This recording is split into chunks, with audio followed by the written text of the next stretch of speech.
Rojbaş Çarpel Medya izleyicileri, Mehmet Gül'le beraber bu haftanın gelişen olaylarını yorumlamak üzere tekrar sizinle birlikteyiz.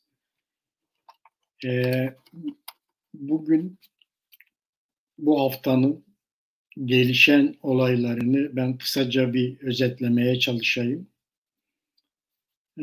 Rojalat'ta biliyorsunuz bu protestolar devam ediyor. Hem de yaygınlaşarak devam ediyor. İnsan hakları aktivistlerinin ajansının paylaştığına göre 103 kent ve kasabada protestolar gerçekleşti bugüne kadar. 48 üniversitede protestolar gerçekleştirdi ve toplam 289 gösterinin yapıldığını bildiriyor İnsan hakları aktivistlerinin ajansının açıklaması.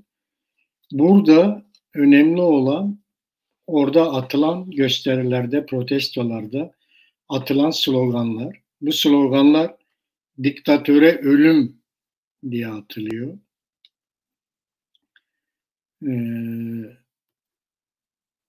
Korkmayın, birlikteyiz sloganı atılıyor.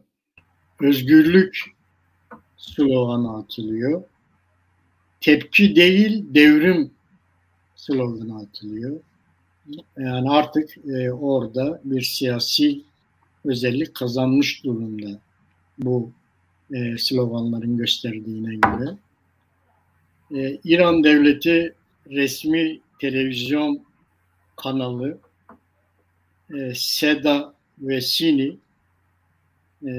Ayetullah bu Hamene'yi televizyonda konuşurken hacklendi bu televizyon. Ve o hacklendikten sonra da televizyon ekranına Jinjiyan Azadi ve öldürülen 3 kadının resmi getirildi. ABD yönetimi Rojalat ve İran'daki gösterilerde göstericilere şiddet uygulandığı gerekçesiyle İran İçişleri Bakanlığı ve İletişim Bakanlığı hakkında yaptırım uygulayacağını açıkladı. Oradan da ABD'den de böyle bir açıklama geldi. Ukrayna İranlı öğrencileri sınır dışı etme kararı aldı. Burada amaç İran'ın Rusya'ya sattığı SİHA'larla ilgili. İran Kürdistan bölgesini işgal ederim tehdidi yaptı. Bunlar geçen haftanın en çok konuşulan olaylarıydı İran'la ilgili. Rojava Kürdistan'ında Kürdistan Bölge Başkanı Necran Barzani, ABD'nin Suriye özel temsilcisi ile Suriye ve Irak'taki gelişmeleri değerlendirdi. Güney'de abi, Rojava değil. Dinin sürçtü. Yok Mehmet. Rojava ve İran'ı değerlendirdiler. Güney'de görüştüler. Güney'de görüştüler ama Rojava ve İran'ı değerlendirdiler. Rojava'nın Derik kentinde ABD ve koalisyon güçlerinin üstlerine bir füze saldırısı gerçekleştirildi. Bu çok gündemdeydi geçen hafta. Irak ve Güney Kürdistan'da Necran Barzani'nin KDP ve YNK'nin yeni bir stratejik anlaşmaya ihtiyacı olduğunu açıkladı. Bu önemliydi. Bu Necran Barzani'nin açıklaması. KDP ile YNK'nin yeniden yeni bir stratejik anlaşmaya ihtiyacı olduğunu açıkladı. Ezidiler güneyde Cema bayramını kutluyorlar ve bu biliyorsunuz Ezidiler için haç sayılıyor ve bu kutlama Laleş'te yapılıyor.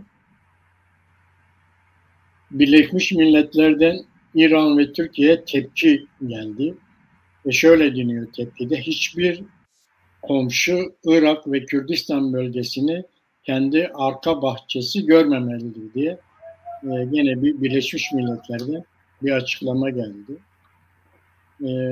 Süleymaniye asayişi yaptığı açıklamada Nagihan Akarsel'in katilinin Konya ilçesinde yakalandığını açıkladı. Bununla ilgili daha fazla bilgi yok ama Konya ilçesinde bu saldırıyı gerçekleştirenlerin yakalandığı açıklandı. Irak parlamentosu İran ve Türkiye'nin Kürdistan bölgeleri ve Irak topraklarına yönelik saldırılarını araştırmak üzere 2 tane komisyon kurduğunu açıkladı. Irak parlamentosu bunu açıklıyor. Sadr'ın bir açıklaması var. Sadr, İran Devrim Muhafızları Ordusu Kudüs Gücü Komutanı'na bir mektup yazdı. Bu da ilginçti bu mektup. Irak topraklarından İran'a hava saldırısı yapılmayacak dedi. Herhangi bir saldırı yapılmayacak dedi. İkincisi, İran'da aynı hassasiyeti göstermeli dedi. Üçüncüsü, Irak Şiiliğin ana vatanıdır. 7 imamın türbesine sahibiz açıklaması yaptı. İran'ın İsrail ve diğerlerini vesile ederek topraklarımızı bombalamasını istemiyoruz dedi. Bu da Iraklı Şiilerin İranlı Şiilere bir tepkisiydi saldırılarla ilgili. Almanya Kürdistan bölgesindeki askerlerin görev sürelerini uzattığını açıkladı. Bu da önemli bir gelişmeydi. Türkiye'ye baktığımızda Kılıçdaroğlu'nun da içinde bulunduğu dokunulmazlık dosyası Türkiye Büyük Millet Meclisi'ne gönderildi. Öyle gözüküyor ki Kılıçdaroğlu'nun da saf dışı edilmesi artık an meselesi. Her şey olabilir Türkiye'de. Urfa Barosu Said Kürdi'nin naaşının yerinin belirlenmesi için AHİM'in önü açıldığı açıklamasında bulundu. Normal mahkemelerle bu işi halledemedi Türkiye mahkemelerinde. Bu nedenle de artık AHİM'in yolu açıldı açıklaması yapıyor Urfa Barosu.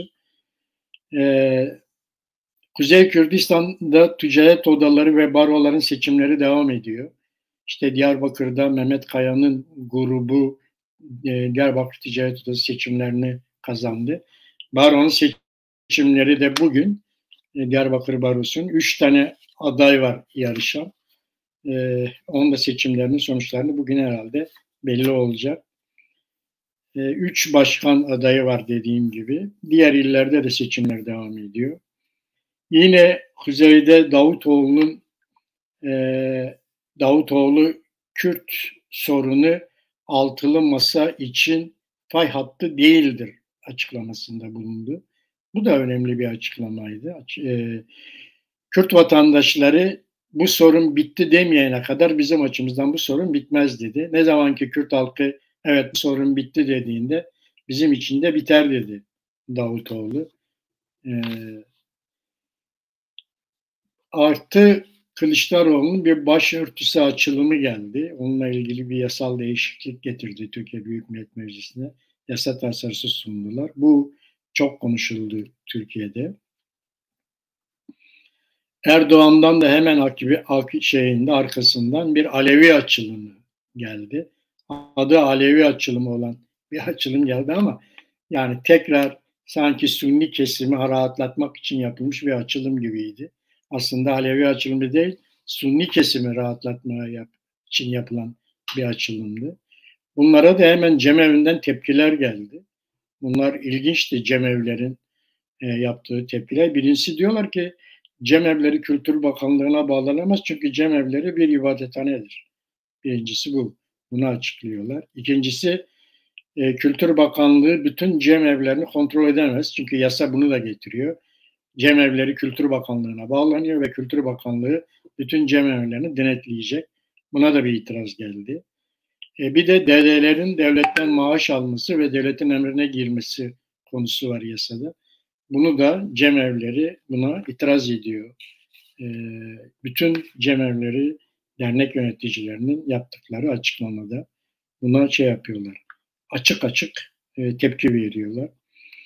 Antalya bu film festivali dün akşam sona erdi. Bu ödül törenleri gerçekten çok, ödül töreninde yapılan konuşmalar çok ilginçti. Ana dil hakkı, özgürlükler, eminiye vurgu yapıldı. Tam bir forum, özgürlük forumu haline geldi buradaki konuşmalar. Ayrıca geçen hafta gene ilginç bir olay yaşandı. İsveç Büyükelçisi İsveç Devlet Televizyonu'nda Erdoğan aleyhine bir program yapıldığı için İsveç Büyükelçisini Dışişleri Bakanlığı'na çağırdı. Böyle bir gelişme de oldu. İsrail Savunma Bakanı Hizbullah İsrail'e saldırılırsa Lübnan'ı yok ederiz tehdidinde bulundu. Bu da geçen hafta yapıldı. Çok önemli bir tehditti. Bir de geçen haftanın en önemli görüşmelerinden uluslararası alanda bu Avrupa Siyasi Topluluğu diye bir topluluk kuruldu. Bu Fransız Cumhurbaşkanı Macron'un önerisiyle kurulan bir topluluk bu. 27 tane AB ülkesi, 17 tane de AB üye olmayan ülkenin katılmış olduğu bir topluluk. Bu da toplantısını Prag'da gerçekleştirdi.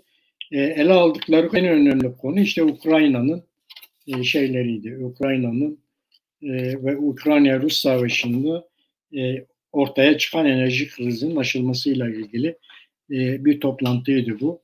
Tabii bu Avrupa Birliği'nin de aşan hem 27 tane Avrupa ülkesi, 17 tane de Avrupa Birliği ülkesi olmayan ülkenin katılmış olduğu yeni bir forum. Tabii ömrü ne kadar olacak, gerçekten şey olacak mı? Ama ilk toplantısını Prag'da gerçekleştirdi.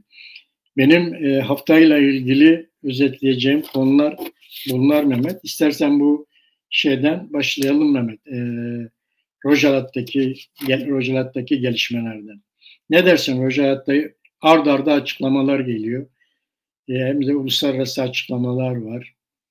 Yaptırım tehditleri var. Nasıl değerlendirmek gerekiyor?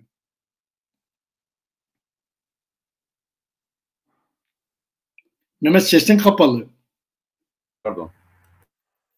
Abi açtım sesimi, kusura bakma. Tabii yani öyle bir konsantre olmuşuz ki Nurullah abi hiçbir şeyden rahatsız olmasın, her şey güzel, sakin sunsun diye. Onun için kapatmışız. İzleyicilerimize de günaydınlar diliyorum. Abi bu geniş ve güzel özetin önemliydi bence. Yani adeta bir panoramik sunum oldu. Her taraftan haberimiz oldu. İzleyicilerimiz de kaçırdıkları haberleri böylece de öğrenmiş oluyorlar. Bu iyi oldu. Ben buradan başlayarak senin sunduğun bu genel çerçevede bir iki konuya dikkat ederek doğuya gelmek istiyorum kısacası. Avrupa'da İran'la ilgili bir uyarıda bulundu. Yani bu kadınların protestosundan hareketle giderek yayılan rejime karşı bir protestoya dönüşen eylemlere karşı uygulanan şiddetle ilgili Avrupa'da bir yaptırım kararı alabilir. Bu konuda bir elektriklenme var Avrupa'da. Yani Amerika'ya ek olarak Avrupa'da da bu var. Bunlar önemli. Bunu belirtmek isteyeyim evvela. İkincisi Davutoğlu'nun bu altılı masada yani bizim için daha doğrusu Kürt meselesi altılı masa için pay yaptı değil dedi. Bunu şu anlamda söylüyor. Davutoğlu geçen bir programa katıldı. Habertürk müydü, başka bir yer miydi? Şimdi hatırlamıyorum ama birkaç yerde izledim. İlginç şeyler söylüyor Davutoğlu. Onun orada anlatmak istediği, söylemek istediği şudur.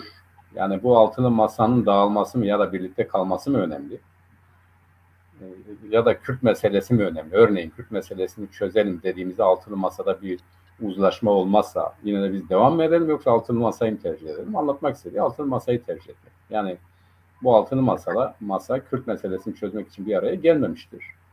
Güçlendirilmiş parlamenter sistemi hayata geçirmek için gelmiştir. Birinci gündemi budur. Bunun dışındaki herhangi bir gündem bunu dağıtmaz. Yani eğer bu güçlendirilmiş parlamenter sistem konusunda görüş ayrılığı olursa dağılabilir ya da çekilenler olabilir. Bunun dışında herhangi bir madde, herhangi bir gündem bunu değiştirmez. Yine şeyde de ele alacağım gibi Davutoğlu yine bir şey söyledi. Bu cemevleriyle ilgili. Dedi ki biz bu konuda çok uğraştık. Ben başbakanken hatırlıyor, yani sen de farkındasın. Ne zaman televizyona çıksa Davutoğlu'nun bir miladı vardır. Ben başbakanken diye başlar. Oradan hareket konuşuyor. Ben başbakanken dedi. Biz iki kişinin de adını verdi. Birisi işte Hayrettin Karaman'dı. Yani yönetimi ciddiye aldı ya da fetvasına önem verdiği bir ilahiyatçı. Onunla beraber dedi gittik. Erdoğan'a bunu söyledik. Bu cemevleri meselesini kesinlikle karşı çıkan Erdoğan'dı. Yani asla kabul etmem diyen Erdoğan'da onun için bu işi çözemedik dedi. Bunlar senin verdiğin haberler niteliği itibariyle söylüyorum. Bir haber olarak katkıda bulunmak istiyorum.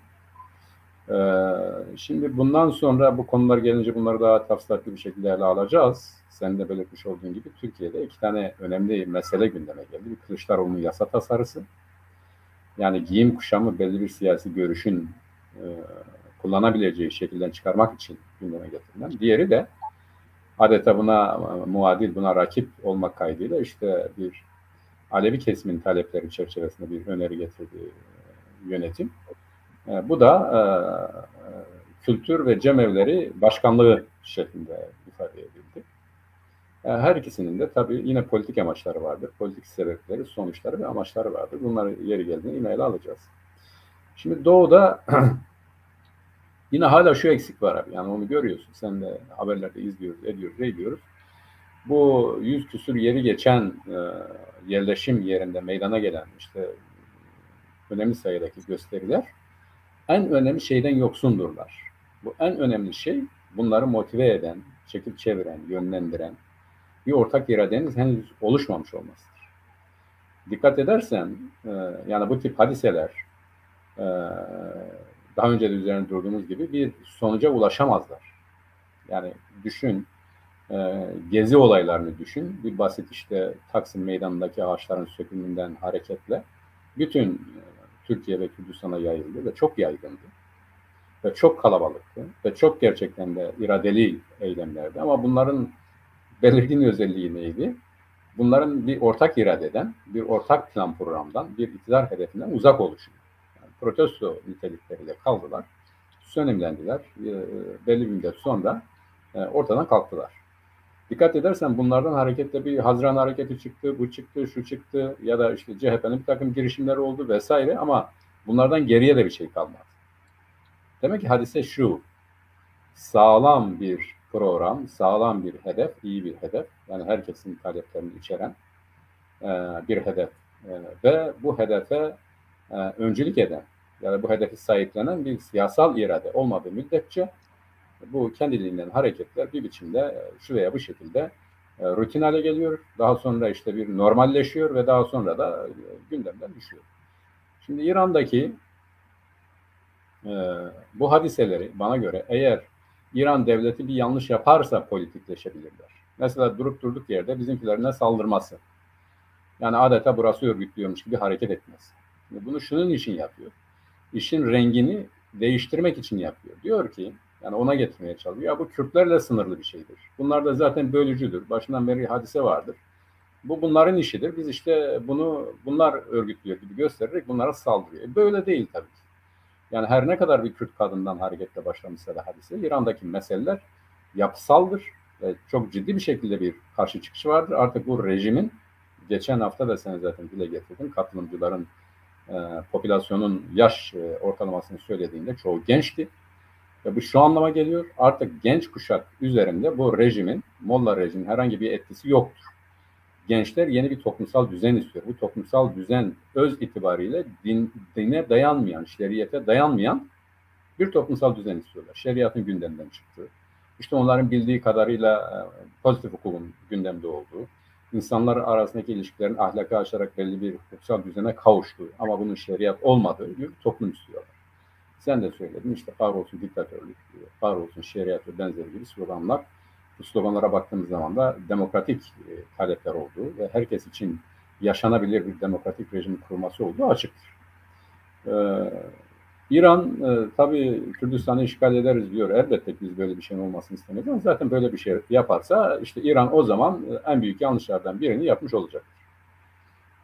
Çünkü Kürdistan İran'ın rahatlıkla girebileceği, elini kolunu sallayarak girebileceği bir alan değildir. Bunu yaptığı anda her ne kadar bugün uluslararası düzen göz önüne alındığında bunun anayasasını teşkil eden Birleşmiş Milletler Anayasası fiilen herkes tarafından delik deşik ediliyorsa da Kürdistan meselesi diğerlerine benzemez. Yani bir Yemen meselesi gibi değildir. Bir Suriye meselesi, bir Suriye'ye asker göndermek gibi değildir. Bir Irak'a asker göndermek gibi değildir. Kürdistan gerçekten de her ne kadar henüz Kürtlerin bütünüyle denetimde olmasa da, dış müdahaleler açık olsa da böyle bir açık bir müdahale durumunda, yani meydan okurcasına, örneğin Rusya'nın Ukrayna'da yaptığı gibi bir durumda bu İran'ın kendi başına büyük belalar aldığı anlamına gelecektir. Ve asıl o zaman İran'da büyük hadiselerin, büyük problemlerin ve buna bağlı olarak da belki de ciddi örgütlenmelerin gündeme geleceği bir süreç başlayacaktır diye düşünüyorum. Yine de şöyle görmek lazım. Onu söyledik, daha önce de söyledik, hala o düzeydeyiz.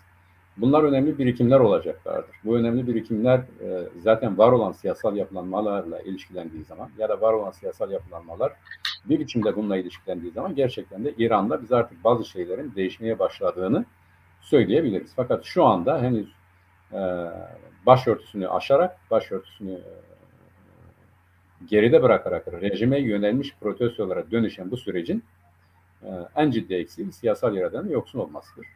Eğer bu ortaya çıkarsa umutlu olabiliriz. Doğu'ya ilişkin benim söylemek istediğim kısacası bunlardır. Aslında Doğu'da ciddi bir gelenek var, ciddi bir tecrübe var. Fakat Doğu buna öncülük etmeye kalkarsa onu da gerçekçi olmak lazım. Yani Kürdistan'la sınırlı kalır. Kürdistan'daki protesto hareketlerine belli ivme kazanır. Zaten rejimin aslında bir anlamda da istediği bunu lokalize etmek, Kürdistan'la sınırlı hale getirmek. Böyle olursa herhalde onların da istediği gerçekleşmiş olacak. Belki de bu nedenledir. Daha genel bir hareket, yani Kürtlerin de içerisinde bulunduğu ama rejimi hedef alan, tam demokratik bir toplum kurulmasını amaçlayan daha geniş bir cephe kurulması çok daha önemli. Herhalde İran'da bu konuda ciddi eksiklikler var. İran'daki siyasal oluşumlar herhalde bu konuda gerekli nefese sahip değiller, gerekli imkanlara sahip değiller diye düşünüyorum. Bu konuda söyleyeceklerim bunlara. Doğru Mehmet, yani ben de baktığımda bu bir demokratik tepki, toplumsal bir tepki ama her demokratik tepki eğer iktidarı hedef almışsa o anlamda da siyasal bir tepkidir. Böyle bir yönü de olabilir. Çünkü direkt olarak iktidarı hedeflemiş bir siyasal tepkidir. Bu anlamda da siyasaldır da aynı zamanda. Zaten atılan sloganlardan bir tanesi tepki değil devrim deniyor. İşte bu tepkinin öyle rejimi devirecek, rejime alternatif olacak yeni şeyler doğurabilmesi biraz da İran'ın kendi içindeki muhalefetin Kürt muhalefetle birleşmesiyle ilgilidir. Evet. Eğer bu iki İran'daki muhalefetle Kürt muhalefeti bir araya gelirse o zaman belki hani tepki değil devrim sloganı yerine gelebilir. Bunu beklemek gerekiyor. Şimdilik işte en son açıklamalara göre 48 üniversitede tepki var. Bu demektir ki İran'daki bütün üniversitelerde sadece bu Kürtlerle ilgili değil, orada Farslıların da katıldığı bir şeydir. Zaten Belücülerin durumu ortada. Belücüler bu konuda çok aktifler ve rejim Belücülere de yönelmiş durumda. Evet. Oraya da büyük saldırılar yapılıyor. Belücülere de yapılmış saldırılar. Tabii bu Kürtlerle Belücülerin tepkisi yeterli değil. Orada asıl yeterli olacak şey Farslıların bu tepkilere katılması. Tabii Azerilerin, Azerbaycan'ın, evet. Farsların. Yani o çok evet, Azerilerde dikkat edersen fazla hemen hemen hiçbir ses yok. Çok fazla tepki yok. Evet. Ama üniversitedeki gençler tepki veriyor. Azeri gençler de var işlerinde. Evet. Yapılan açıklamalarda. Ama böyle toplumsal bir tepki haline gelebilmesi gerçekten beklenen bir olay ve öyle açıklamalar yapılıyor ki İran rejiminin toplumsal gücünün %30'lara düştüğü söyleniyor. Yani %30 toplumsal gücü olan bir İran rejimi %70'e kendi ideolojisini dayatması olarak görülüyor.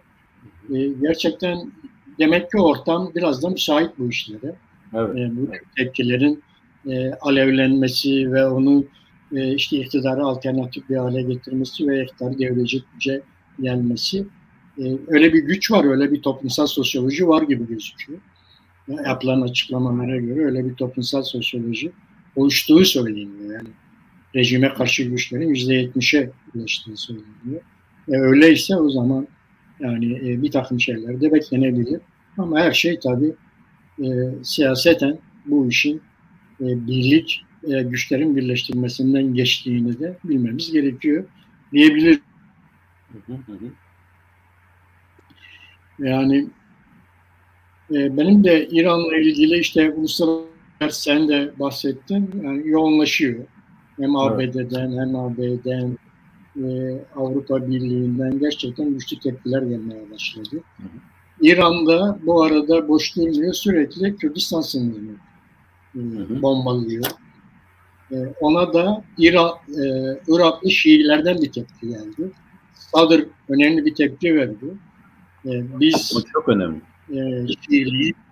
Biz Şiiliğin ana vatanıyız dedi. 7 imamın naaşı burada dedi. Nasıl Şiiliğin ana vatanı biziz dedi. Birincisi bu dedi. Yani Şiiliğe karşı olmadığı açıkladı aslında. Bunu söylemekle. Ama bizim de topraklarımızda saldırı yapılmaması lazım dedi. Biz de yapmayacağız dedi. Buna izin vermeyeceğiz. Irak topraklarından ve hava sahasından da İran'a bir saldırı olmasına izin vermeyiz dedi. Bir de önemli bir açıklamaydı. İsrail ve diğerlerini bahane ederek topraklarımızda sakın saldırılmasın. Yani İran bazen bunu yapıyor. Türkiye de bunu yapıyor. İşte İran İsrail diyor. Türkiye PKK diyor. Bu şekilde o topraklara, Kürdistan topraklarına saldırılar gerçekleşiyor. Bir yerde saldırı, bir yerde de hani Kürdistan'ı da kapsayan bir açıklamaydı. Kürdistan'ı da savunan bir açıklamaydı. Önemli bir açıklamaydı yani. Evet, Iraklı Şiiler, İranlı Şiilere karşı önemli bir tepkisiydi diyebiliriz. Yani. Evet. Bu konuda da şunu ekleyeyim abi, bu Sadr'la ilgili. Sen oraya geldiğin için. Şimdi ondan önce de şuna işaret etmek lazım. Doğru, İran'da bu Molla rejimine karşı bir %70'e %30 bir oran olduğu söyleniyor. Yani toplumsal tabanı iyice daralmış bir Şii değil de bir şeriatçı iktidardan söz ediliyor. Şimdi öbür taraftan mesele şu. Evet, yani bu şeriatçı düzenin tabanı daralmış. Fakat şu var abi. Dikkat edersen bir görünür sebepler vardır, bir de görünmeyen sebepler var. Bu İran'daki yönetim Şii olduğu için Azeriler de Şiidir. Ama popülasyonun yani bir miktar Şii Arap vardır ya da çok az örneğin Lorlar var Şiidir. Dikkat edersen onlar Kürt oldukları halde aynen bu Türkiye'deki ve Kuzey Kürdistan'daki Aleviler arasındaki ilişkiler diyor. Lorların Şii olması rejim için büyük bir dayanaktır. Ve gizliden gizliye bu iktidar değişimi söz konusu olduğunda iş hemen Şii-Sünni meselesine dönüyor. Yani Kürtler Sünnidir ağırlıklı olarak. İşte diyelim Belüciler Sünnidir ağırlıklı olarak. Onun için Belücilerden ya da Kürtlerden gelen talepler Şii rejim tarafından ya da Molla rejimi tarafından hemen dine izafe edilerek politikleştiriliyor ve doğal olarak diğerleri hep azınlıkta kalıyor ya da azınlıkta kalması sağlanıyor. Bunun için de örneğin popülasyon olarak da bak, Farslar azınlıktır. Yani diğer milletler göz önüne alındığında onlar içerisinde azınlık bir gruptur. Diğer %30'dur ama her zaman yönetmiştir ülkeyi. Irak'ta da bu böyleydi. Yani Saddam azınlık bir kesimin temsilcisi ya da bugün Suriye'de de bu böyledir. Azınlık bir kesimin temsilcisi olduğu halde büyük bir ülkeyi daha geniş bir alanı yönetmek gibi her zaman bir mekanizma oluşturmuşlar. İran'da da bunu hemen devreye soruyor. Şimdi Sadr'ın bu çerçevedeki açıklaması çok önemli. Sadr burada milliyetçi olarak yani her ne kadar din üzerinden açıklama yapsa da aslında Arap milliyetçiliğinin de burada motive edici bir unsur olduğunu ortaya koymuş oldu. Yani ona sahip çıkıyor.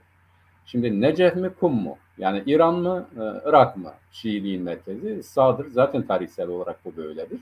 Yani 7 imamın burada defnedilmiş olmasının ötesinde Şiilik zaten Şialık. Eğer Ali ile başlamışsa yani yönetim üzerindeki bu kavgadan söz edeceksek Şia Sünni ayrımı zaten Irak'ta başlamış ya da Arabistan'da başlamış ama daha sonraki süreçte İran bunu almıştır bu bayrağı. Sadr şimdi bunu yeniden ele geçiriyor. Bunu artık diyor ki bu burasıdır, merkez burasıdır, Necef'tir. Necef'ten hareketle bu inanç kendisini ifade edecektir ve bu aynı zamanda da Irak'ta Arap milliyetçiliği üzerinden, yani Arabistan, Arap üzerinden bir ne diyelim, bir referans olacaktır ya da kendisini o şekilde de ifade edecektir.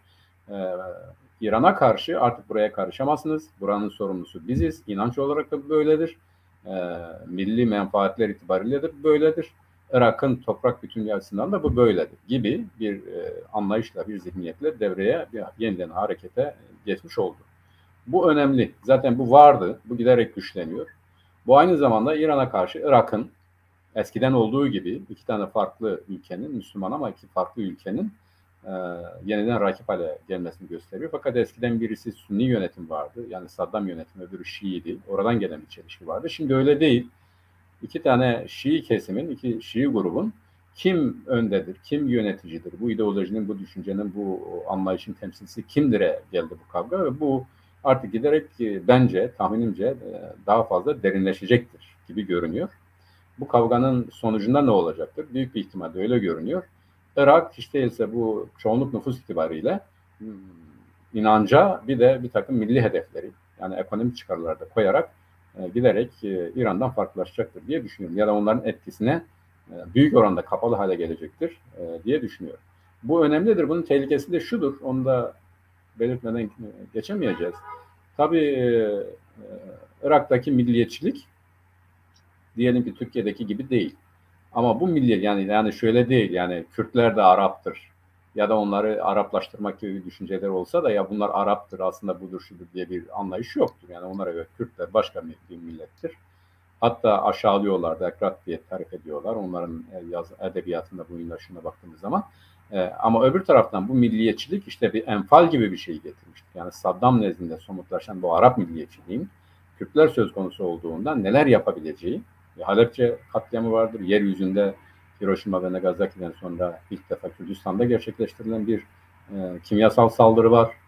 Onun dışında bir enfal var. Yani on binlerce insanın açık açık katledildiği, toplanıp götürüp katledildiği, yani Yahudilere yapıldığı gibi, Ermenilere yapıldığı gibi resmen evlerinden, çiftinden, çubuğundan toplanıp götürülüp katledilen bir millet vardı bu enfal saldırısıyla beraber.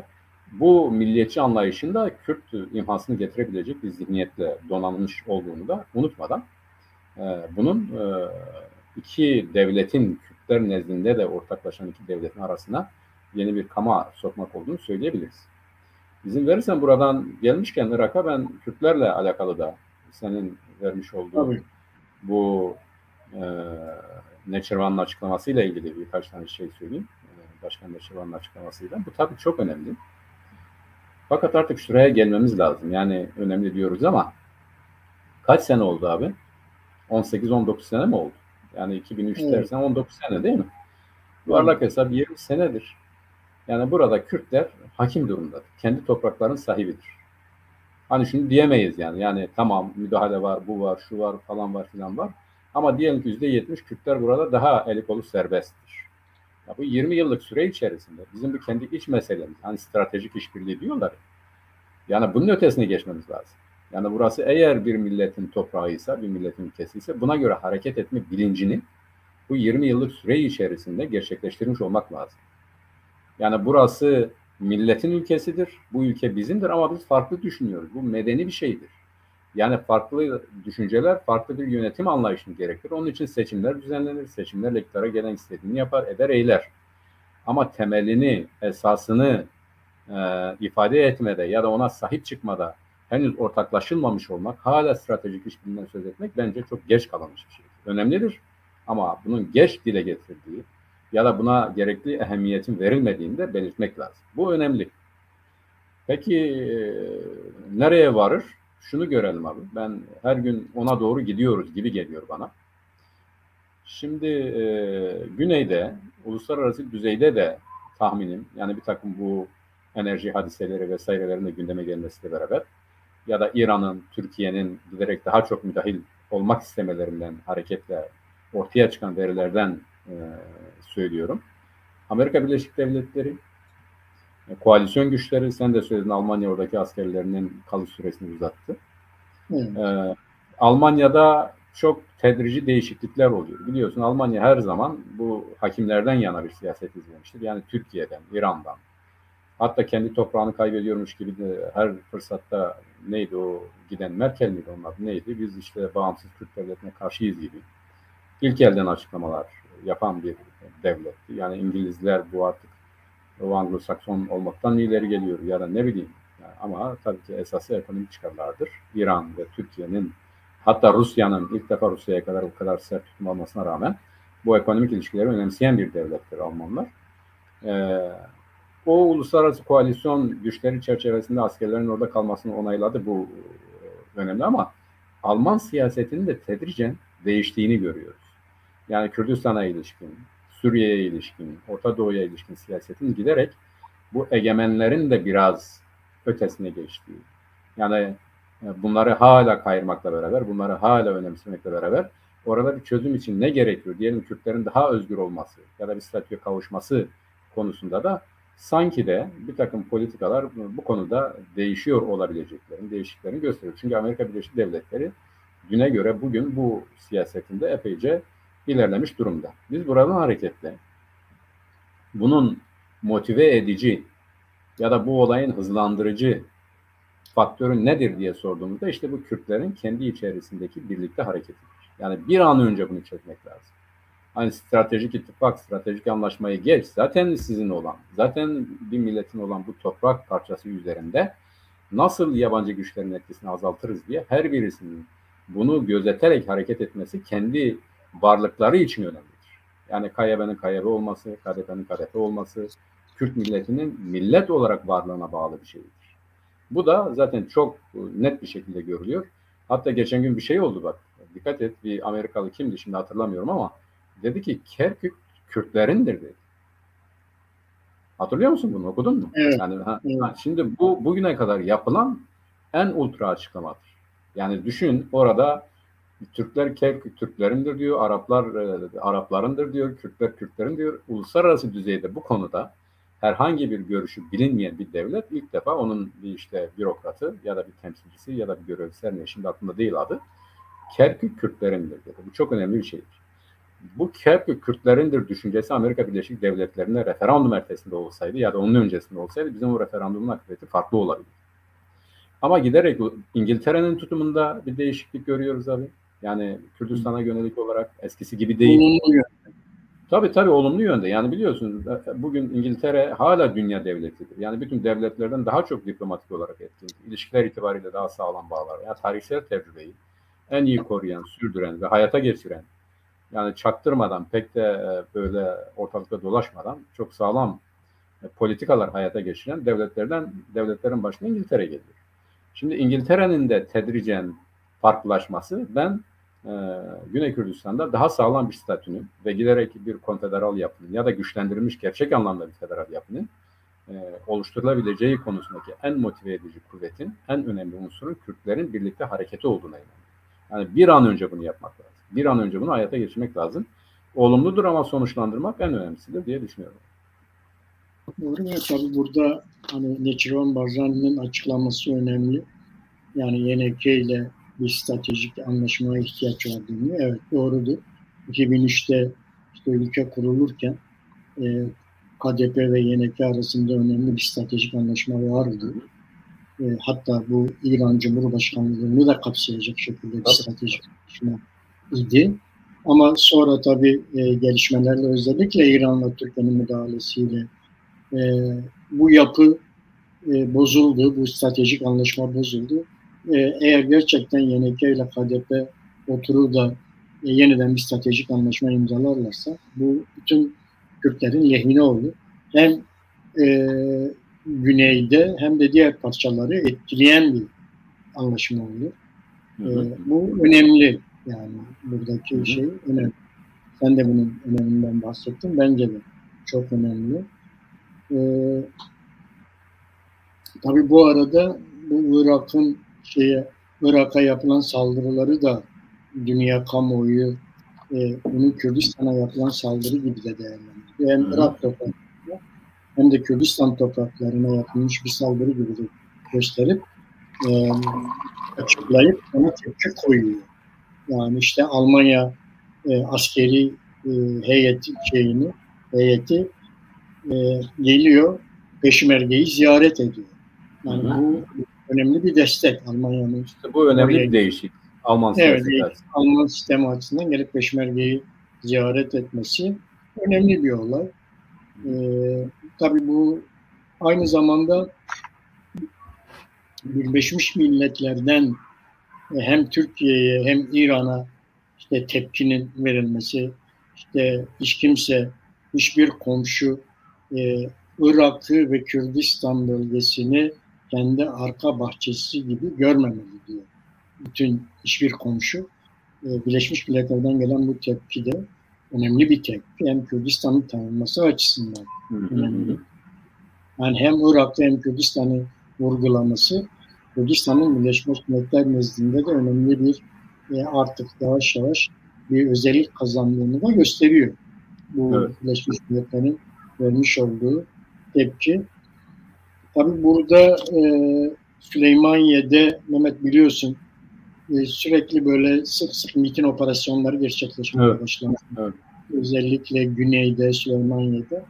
En son bu Nagihan Akarsel'in orada önemli bir aktivist bir kadın. Orada işte evinin önünde silahlı saldırıya uğraması Türkiye'nin de çok gündemine geldi. Ve sonra Süleymaniye Asayişi'nin yaptığı açıklamada da bunların yakalandığını söyledi. Gerçekten önemli, eğer yakalandıysa bunlar, açıklandıysa ve bunların kim olduğu bir an önce açıklanmalı ki herkes buna göre tutumunu alabilsin. Bunlar yakalandılarla yetmez, bunların kim olduğunun da açıklanması gerekiyor. Kimdir bunlar, neden böyle bir saldırıyı gerçekleştirdiler? Bunların da açıklanması gerekiyor diye düşünüyorum ben de orada. Tabii Sadr'ın yaptığı açıklama. Evet. Peki öyle, yani ben sana sorayım abi. Öyle tabii açıklanması lazım. Peki o mümkün mü abi? Yani zor görünüyor. Ama bizim istediğimiz, bizim talebimiz, yani bu konuda talebin olması lazım. Bunlar kimdirler? Evet. Hangi emelle, hangi amaçla bunu yapmışlar? Evet. Neden gidip orada Türkiye'li bir kadın aktivisti orada şey yapmışlar? Gerçi Kürt bu kadın. Kürt bir kadın. Bunun açıklanması gerekiyor şeyde. Evet. Yani hatırlarsan bir ara bir konuyu daha konuşmuştuk. Hatırlıyor musun abi? Bu KDP'nin bürolarına baskın yapanların, nedenlerin yakalandığı açıklanacak falan filan vesaire bir şeyler söyledi. Hatırlıyor musun? Evet. Ya da bir Doğulu'nun öldürülmesiyle alakalı bir şeyler vardı. Onu hatırlıyor musun? Açıklandı mı abi? Evet. Yok, açıklanmadı. Neden de şu işte, yani bizim içeride güç birliği ya da bir hukuksal yapımız ya da Kürt tüzel yapısı olmadığı için hani bizim asayişimiz, bizim güvenlik kuvvetlerimiz, bizim adaletimiz, hukukumuz özgün, yani kendisine özgü bir milli kimlik itibariyle örgütlenmediği için dış müdahalelere çok açığız. Evet, yani onların hepsini dikkate alıyorlar. Yani açıklarsak bunlar ne der, şunlar ne olur, kime gider vesaire. Bu aynı zamanda senin az önce belirtmiş olduğun gibi, bu Nechirvan, Sayın Başkan Nechirvan'ın belirtmiş olduğu stratejik işbirliği, artık ben buna strateji diyorum ki, yani Kürtlerin milli birliğini gerçekleştirmeleriyle alakalı olan bir şey. Evet. Bu olsa bunlar olmazlar. Evet, bir taraftan da o tabii. Evet. Yani gerçekten bu haftaya gündemine uğran Almanya'nın tavrıydı güneyde. Hem Peşmergeyi ziyaret etmeleri hem de oradaki askeri varlığının süresini uzatmaları Kürdistan için önemli bir gelişme, önemli bir olay. Almanya'nın da bu sürece dahil olması ve bu süreçte gerçekten Kürdistan'ın yanında durabilmesi oradaki Kürdistan mücadelesini, güneydeki mücadeleyi de başka boyutlara taşıyacaktır diye düşünüyorum. Evet, oradaki şeyi. İstersen buradan bir Rojava'ya bakalım. Tabii bu İran çok gündeme gelmeye başladı. Rojava çok gündeme gelmeye başladı. Bu arada Rojava, Kürdistan'ındaki olaylar biraz daha ikinci plana gitti ama bu sabah yine haberlerde vardı. İşte 7 tane Kürt sivilin kaçırıldığı söyleniyordu. Rojava'da. Bu tür olaylar çok gündeme geliyor. O kaçırma olayları çok gündeme geliyor. İşte ama Nechirvan Barzane'nin ABD'nin Suriye temsilcisiyle görüşmesi, bir taraftan da işte Kürdistan'ın da, Güney Kürdistan'ın da Rojava'daki gelişmelerle rol alması, aktifleşmesi önemli. Yani oradaki gelişmelerin daha sağlıklı olması açısından Güney'in de orada belli şeylerinin olması önemli.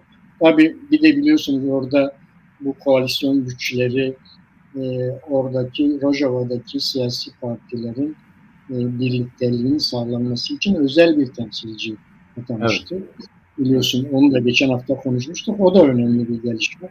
Yani orada eğer gerçekten Kürtler kendi güçlerini birleştirebilirlerse bir güç birliği doğarsa, stratejik bir güç birliği doğarsa orada bir statün elde edilmemesi için hiçbir neden yok şu anda. Yok. Öyle gözüküyor ama Türkiye'nin oraya müdahalesi devam ediyor. Öyle gözüküyor ki daha bir süre devam edecek. Bir de benim dikkatimi çeken konu Türkiye'nin İran konusunda çok sessiz kalması. İran'daki bir gelişmeler. Normal. Normal. Çok sessiz kalması. Tabii. Yani evet bu da dikkat çekiyor. Yani bölgede bütün devletler tepki veriyor. İsrail dahil bir takım şeyler gelişirken yani Irak'ın içerisinden bir takım tepkiler gelirken Şiilerin kendisinden Iraklı Şiilerin İranlı Şiilere tepkisi gelişirken işte Türkiye'nin bu konuda sessiz kalması çok ilginç.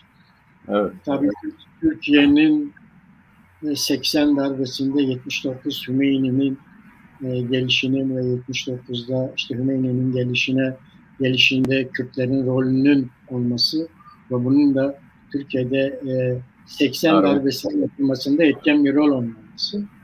Şimdi de böyle bence Türkiye izliyor bu olayları. Eğer Kürtlerin lehine bir gelişme olursa zaten herhalde Türkiye'de kendi tavrını koyar gibi gözüküyor. Şu anda çok sessiz. Evet. Öyle olacak zaten. Şimdi yani en altta olanlar için en kötü durum her şeyin olduğu gibi devam etmesidir. En altta olanlar için en iyi şeyin değişikliğin meydana gelmesi. Yani en kötü değişiklik yine statüyü değiştirecektir. Yani durumu değiştirecektir. O bakımdan ben İran'daki her türlü gelişmenin yani mevcut statükoyu sarsabilecek ya da onu ilga edebilecek her türlü gelişmenin Kürtlerin lehine olacağını düşünüyorum. Türkiye'nin tepkisiz kalmasının nedeni zaten duygusal, ruhsal, ideolojik birçok sebebi vardır. Sen zaten işaret ettin yani 12 Eylül darbesinin bu Yeşil Hat veya İran'daki bu İslami kalkışmanın Türkiye'de aynı zamanda önlenmesine de yönelik bir şeydir. Orta Doğu uluslararası durum konjonktürü 12 Eylül vesaireyi değerlendirdiğimiz zaman zaten dile getirdik. Onun da büyük katkısı vardır. Fakat bunun özünde de sen zaten sık sık söylüyorsun Kürtler vardır yani. Evet. Yani Kürtlere buradan ne çıkar? Diyelim ki Suriye'deki hadise bugün. Şimdi Suriye'de şöyle bir şey oluyor. Bence o da olumludur.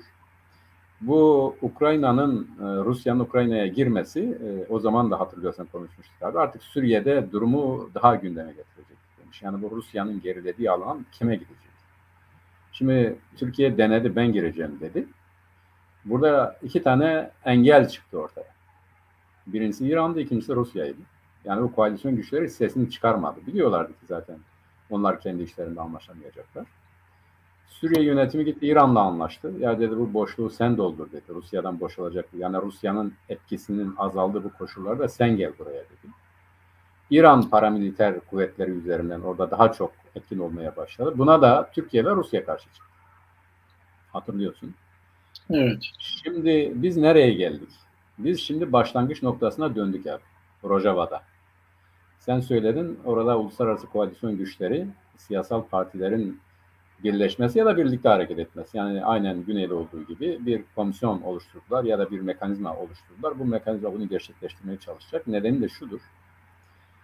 Dikkat edersen Güneybatı Kürdistan'da hadiseler meydana gelince tedavüldeki en önemli motive edici unsur Kürtler Akdeniz'e çıkacak. Mottosuydu. Yani bu eğrimi zaten fiilen o anlama geliyordu. Kürtler o şeritte belli bir özetlik, belli bir şey oluştursalardı doğru Akdeniz'e çıkacaklardı. Ve bu önemliydi. Zaten Kürt toprağıdır. Yani Güney için Akdeniz'e ulaşmanın bir tek yolu vardır. O da işte Güneybatı Kürdistan'ın güneyde birleşmesi ve ona göre bir durumun meydana gelmesidir. Şimdi biz yeniden oraya geldik. Şu anda Amerika Birleşik Devletleri başta olmak üzere bu Rusya ile arasındaki hadiseden ötürü ve bu Rusya'nın hele bu Ukrayna'daki 4 tane bölgeyi Herson, Rapolcenya mıydı neydi, Luhansk ve neyin her neyse 4 bölgenin ilhakıyla beraber artık Rojava'da, Güneybatı Kürdistan'da Rusya'nın diyebileceği şey kalmadı ve Amerika Birleşik Devletleri yeniden başlamış gibi bunu organize etmeye çalışıyor. Güney ile ilişkileri açısından ve bu bölgenin daha kayyum hale getirilmesi açısından, burada Kürtlerin daha dominant bir güç olması açısından Amerika Birleşik Devletleri kendi çıkarları da bunu gerektirdiği için bu konuda bana göre görebildiğim kadarıyla yeniden bir inşaat sürecine başlamış gibi duruyor. Buna koalisyon güçleri de dahil, sen Almanya'ya işaret ettin, ben de az önce işaret ettim. İngiltere'de böyledir ve ben 2 tane gücün de zaten Rusya istese de buraya müdahale edemeyecek. Yani adeta Rusya kendisini kendi eski Sovyetler Birliği toprakları içerisindeki hadiselerle bağlar hale getirdi. Bundan sonra onun dışına çıkması çok zor. Hele bu Putin'in nükleer saldırıdan söz etmesiyle beraber NATO'nun biz kuşatırız demesi, yani nükleer silah kullanırız değil, yani Rusya'yı kuşatırız demesi, yani Rusya'nın dünya ekonomik hayatıyla ilişkilerini keseriz demesi çok önemli. Ve sınırlandırılmış bir Rusya'da, sınırlandırılmış artık gücü azalmış bir Rusya'nın Orta Doğu'daki etkisi azalacağından burada ister istemez her türlü gelişme, benim kanaatim odur ki Kürtlerin daha rahat edebilecekleri, Kürtlerin daha sağlıklı olarak yaşayabilecekleri bir bölgenin statükonun oluşmasına el verecektir. Şu da oldu, yani diyelim eskiden Güneybatı'da, Güney'de statüko değişikliği konusunda uluslararası engeller vardı. Birleşmiş Milletler Anayasası falanı filanı, yani bir uzlaşma olmadan herhangi bir değişiklik olmuyordu. Rusya'nın bu fiili durumu Amerika Birleşik Devletleri'ne, koalisyon güçlerine fiilen statükoyu tahrip etme ya da yeni bir statüko oluşturma imkanı sağladı. Yani bunu yapamazsınız diye bir olay ortadan kalktı. Rusya bunu yaptı zaten, bozdu bunu. Bu fiili durumdan hareketle biz Orta Doğu'da ya da dünyanın başka herhangi bir bölgesinde statükoların yeniden belirlenebileceğini, yasal olmasa da fiilen belirlenebileceğini artık bekleyebiliriz.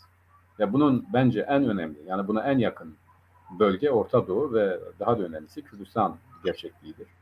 Amerika burada 2 şeyi daha yaptı. Türkiye'ye yapamazsın dedi ve önledi. İran'a buradan çık dedi ve büyük oranda önledi. İran'ın Kürdistan'a saldırmasının nedeni budur. Yani Suriye'de de artık etkin hale gelemiyor ve şunu söyleyebiliriz. Aynı zamanda Esad'ın kendisini uluslararası düzeyde yeniden ibra edebilmesi için kendisine destek olanlarla desteğini giderek azaltması, Birleşmiş Milletler kararlarına uyması, Cenevre kararlarına uyması gibi bir şey de var, bir mecburiyet de var. Yani Esad da giderek Amerika Birleşik Devletleri koalisyon güçleri, yani kendi ülkesinde işgalci durumda olan kuvvetlerle görüşmek ya da onların dediğini daha fazla dikkate almak zorunda kalabilir. Bu itibarla her ne kadar ben yani oradan bir bağımsızlık beklemiyor olsam da bunun nedeni de oradaki kuvvetlerin bunu istemiyor oluşu. Ama daha ileri bir çözümün, daha ileri bir statükonun oluşturulabileceği konusundaki şartların daha olgunlaştığını dile getirebilirim abi. Doğru, yani Rojava'da tabii asıl önemli olan orada tek şey gerçekten oradaki güçlerin birleşmesi. Bu çok önemli. Yani hem dıştan destek almaları konusunda çok önemli. Bunu mutlaka yapmaları gerekiyor. Eğer bunu yapabilirlerse oradaki durumda çok büyük değişiklikler meydana gelebilir. Eğer güçler birleşirse statü kapıda diyebiliriz. Hem öyle olur hem de Cenevre'deki bu Irak Anayasası Suriye Anayasası görüşmeleri de önemli bir noktaya gelir. Yani şu anda çok cılız yürüyor bu birleşme olmadı. Orada Suriye'deki anayasal görüşmeleri çok cılız gidiyor. Eğer bu gerçekleşirse, böyle bir şey gerçekleşirse Suriye'deki Cenevre'deki bu görüşmeler de olumlu bir yöne gidebilir. Daha da hızlanabilir.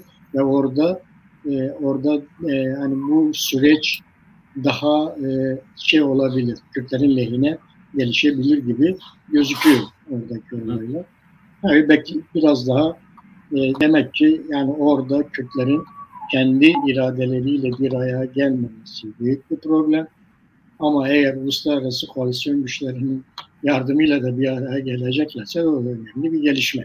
iyi bir gelişme olur diyebiliriz. Değil mi? Evet. Böyle evet. değerlendirelim ve buradan biraz Türkiye'ye gelelim. Ne oluyor Yavaş Türkiye'de? yavaş. Evet. Yavaş yavaş Türkiye'ye gelelim. Türkiye'de bu Kılıçdaroğlu'nun da içinde bulunduğu bir dokunulmazlık dosyası meclise geldi. Gerçekten çok ilginç. Yani bu bir muhalefet liderinin politika dışına itilmesi, yani dünyanın herhalde hiçbir yerinde görülmemiş bir şey böyle meclisin eliyle. İlginç. Mehmet, ne dersin buna? Şimdi tabii daha önce de geldi herhalde ya. Yani Kılıçdaroğlu hakkında fezleke, onun da içerisinde bulunduğu fezlekeler geldi herhalde. Ele alındı mı alınmadı mı bilmiyorum ama yani alınmıyor. Bugün AKP ya da Cumhur İttifakı şuna konsantre olmuş durumda. İktidarda kalmaya konsantre olmuş durumda. Bunun için ne gerekiyorsa onu yapacak. Öyle görünüyor. Evet. Yani birincisi diyelim ki İstanbul İl Başkanı, CHP İstanbul İl Başkanı'nı siyaset dışına çıkardı. Evet. Şimdi İmamoğlu var hedefte. İmamoğlu'nu siyasetin dışına çıkarmaya çalışıyorlar. En azından o şekilde bir yaptırımla. Evet. Tabii Kılıçdaroğlu için bunu göze alırlar mı bilemiyorum. Eğer onu gerçekleştirirlerse şunu beklememiz lazım açıkçası. Yani amaç onu siyaset dışına çıkarmak değildir. Onun siyaset dışına çıkarıldığı şartlarda gösterilecek tepkilerden hareketle alternatif siyasetin gündeme konması. Yani diyelim ki AKP ciddi bir rejim, sıkı bir rejim kurmak istiyor ama bununla ilgili ortada veri yok. Yani realite yok, gerçek yok. Bu gerçeği nasıl üretebilir mi, yaratabilir mi? Aynı zamanda Romalıların yaptığı gibi. Yani Romalılar böyledir biliyorsun abi. Onlar işte evvela ya ne yapalım diyorlar. Onu belirliyorlar ama peki bunu yapmak için ne üretelim diyorlar. Bu sefer de onu üretiyorlar. Yani kendileri gerekçelerini üretiyor. Sonuçların önceden ne istediklerini hazırlamışlar. O şekilde yani diyelim ya da işte bu Nazi Almanyası'nın yaptıklarını göz önüne alırsak. İşte Kristal Gece hadisesi ilk gün komünistler yaptı dediler. Sonra baktılar ki yani bu Kristal Gece'yi de gerçekleştiren kendileridir. Yine hatırlarsan dil sürçmesi mi oldu, ne oldu bilmiyorum. İşte Erdoğan daha başbakanken dedi ki yani bu demokratik yollardan seçimle iktidara gelip işte diktatörleşen var mıdır falan. Var dedi. Niye Nazi Almanyası yapmadım dedi. Naziler yaptı dedi. Şimdi onu ciddi bir referans olarak kullandıkları ortaya çıktı. Yani dünya genelinde iktidarda kalmanın, iktidar olmanın ve iktidarda kalmanın örnekleri neyse onlardan tecrübe edindikleri, onları okudukları, izledikleri ve belli bir plan proje çıkardıkları görülüyor. Bunu İçişleri Bakanlığı'nın bir takım atraksiyonlarında da görüyoruz. Yani onların açıklamalarına baktığımız zaman sebeplerini kendilerinin oluşturduğunu ya da o sebeplerin olmadığı, eğer ciddi bir araştırma olmasa olmadığı ortaya çıkıyor. Ben Kılıçdaroğlu ile ilgili meydana getirilen, gündeme getirilen fezlekenin daha çok hazırlanmış bir plan projenin hayata geçirilmesi için gerekli olan aktivasyonun gerçekleşmesine yönelik olduğunu düşünüyorum. Yani Kılıçdaroğlu'nun siyaset dışına itilmesi zaten başlı başına bir kocaman bir kitlenin harekete geçmesi demek. Yani bunda da sesi çıkmasa zaten Kılıçdaroğlu'nu halk bitirecek. Yani siyaset dışına itiliyor. Hala durun seçimlerde yaparız. Sen seçimlere giremiyorsan, edemiyorsan hala seçimlerde bunu yaparız dediği anda halk der ki ya sende iş yok yani. Bu durumda da senin sesin çıkmıyorsa, bu durumda da sen hala hakkı, hukuk savunamıyorsan o zaman biz bildiğimizi yaparız. Zaten bu da öyle bir durumda gerçekten de rejime kendi istemiş oldukları egemenlik biçimini gerektiren yani egemenliklerini veri tutmaya devam edecek bir takım gerekçeleri verecektir. Ben böyle düşünüyorum. Yani Kılıçdaroğlu yoksa siyasetin dışına çıkarmanın başka anlamlı bir şeyi olmaz. Buyurun abi sen. Bir şey söyleyeyim Mehmet burada. Yani bana da öyle geliyor ki Türk sağı Cumhurbaşkanlığını bırakmak istemiyor. Evet. Ve mutlaka Erdoğan'ın karşısına başka bir sağ aday çıkarmak. Tabii. Yani yıllardır Cumhurbaşkanlığı sağın elinde. Ve Türk sağı bunu hedeflemiş gibi gözüküyor. Yani bu arada Kılıçdaroğlu da devre dışı kalabilir, İmamoğlu da devre dışı kalabilir. Ankara Belediye Başkanı'nın üzerinde bir anlaşma olabilir. Dikkat edersen AKP ve Erdoğan Ankara Belediye Başkanı'nın hiç gitmiyor. Hiç onlarla ilgili bir şey yok. Daha çok İstanbul'un üzerine gidiyor. Ama Ankara ile ilgili herhangi bir şey yok. sanki Meral Akşener işte Saadet Partisi'nin de Ankara Belediye Başkanı ile ilgili eğilimleri var gibi. Yani Türk sağı Erdoğan'ın karşısına yine işte Millet İttifakı'nda bir sağ adayla çıkması için çaba sarf ediyor gibime geliyor. Ben bunu böyle değerlendiriyor. Evet. Yani biz geçen hafta onu zaten öyle konuştuk abi. Dedik ki hatırlarsan bu Cumhurbaşkanlığı kavgalarında AKP'de dahil Kılıçdaroğlu gerek görüşleri, gerek kimliği, gerek inancı itibariyle olsun geleneksel olarak yani hani diyoruz ya işte Türk, Müslüman ve Sünni anlayıştan hareketle kurulan devletin başına uygun görmüyorlar. Yani güvenilmez görüyorlar. Ama daha seküler kesimler Kılıçdaroğlu'na konusunda ikna olmuş durumdalar. Hatta onu güvence olarak görüyorlar. Kılıçdaroğlu. Yani bu geleceğin Türkiye'si açısından Kılıçdaroğlu'nun hem onu ibra edeceğini, hem Türkiye'nin yeniden medeni dünyaya kabul ettirebileceğini, hem de aynı zamanda Cumhuriyet'in temel felsefesinin devam etmesi için de Kılıçdaroğlu'ndan daha fazla güvenilir bir aday olmadığı konusunda ben diğer kesimlerin ikna olduğuna inanıyorum. Yani onların konuşmalarından, açıklamalarından o görülüyor. Burada bir devletin kararı olmaktan çok devleti yönetmek isteyen fraksiyonel davranışların işte AKP ile beraber de bu gündeme gelen yani Türkiye'de çoğunluk kimse o yönetsin. Hani bir ara yine diyorlar ya Suriye'de azınlıktır adam Suriye'yi yönetiyor. Niye işte orada bir Sünni yönetim kurulamıyor? Böyle garip bir takım davranışlar ortaya koydular. Onun şeyi vardır. Onun etkisi vardır. Ya da onu rekabet unsuru pazarlık unsuru olarak kullanıyorlardır. Bu altılı masa içerisinde Kılıçdaroğlu'na ilişkin gündeme getirilen ters perdeden itirazların da gelecekteki iktidarı paylaşmada bir pazarlık unsuru olduğunu da unutmamak lazım. O vardır yani. Şimdi vardır. Mesela Zafer Partisi Genel Başkanı dedi ki Akşener'e biliyorsun yani o Akşener'le öyle bir ayrıldı ki o partinin birbirlerini mahkemeye verdiler. Mahkemeye düşecek kadar kavga ettiler. Ama şimdi de eğer Akşener bunu yaparsa biz Akşener'in gösterdiği adayı destekleriz. O kim olmalı? İşte Mansur Yavaş olmalı. Kendisi onu öneremediği için Akşener bunu önersin diyor. Altılı masaya getirsin. Bunu Cumhurbaşkanı adayı olarak göstersin. Biz destekleriz diyor. Böyle bir Cumhurbaşkanlığı kavgaları var. Ama aynı zamanda Kılıçdaroğlu'nun Cumhurbaşkanı adayı olamasın diye bunu fezlekeyle devre dışı bırakmanın çok pahalı bir yol olabileceğini düşünüyorum. Yani onu siyaseten men ederek bu yola tevessül etmenin farklı faktörleri harekete geçirir. Yani ama diyelim ki buyurun. Mehmet, sözümü kestim ama şimdi bir şeye daha dikkat etmek lazım. Yani hem bu fezlekenin zamanlaması çok önemliydi. Hem de meclise sunulan yeni bir sansür yasası var biliyorsun. Gündeme geldi. Şimdi buraya ben baktığımda AKP'nin iki konuda çok kararlı olduğunu görüyorum.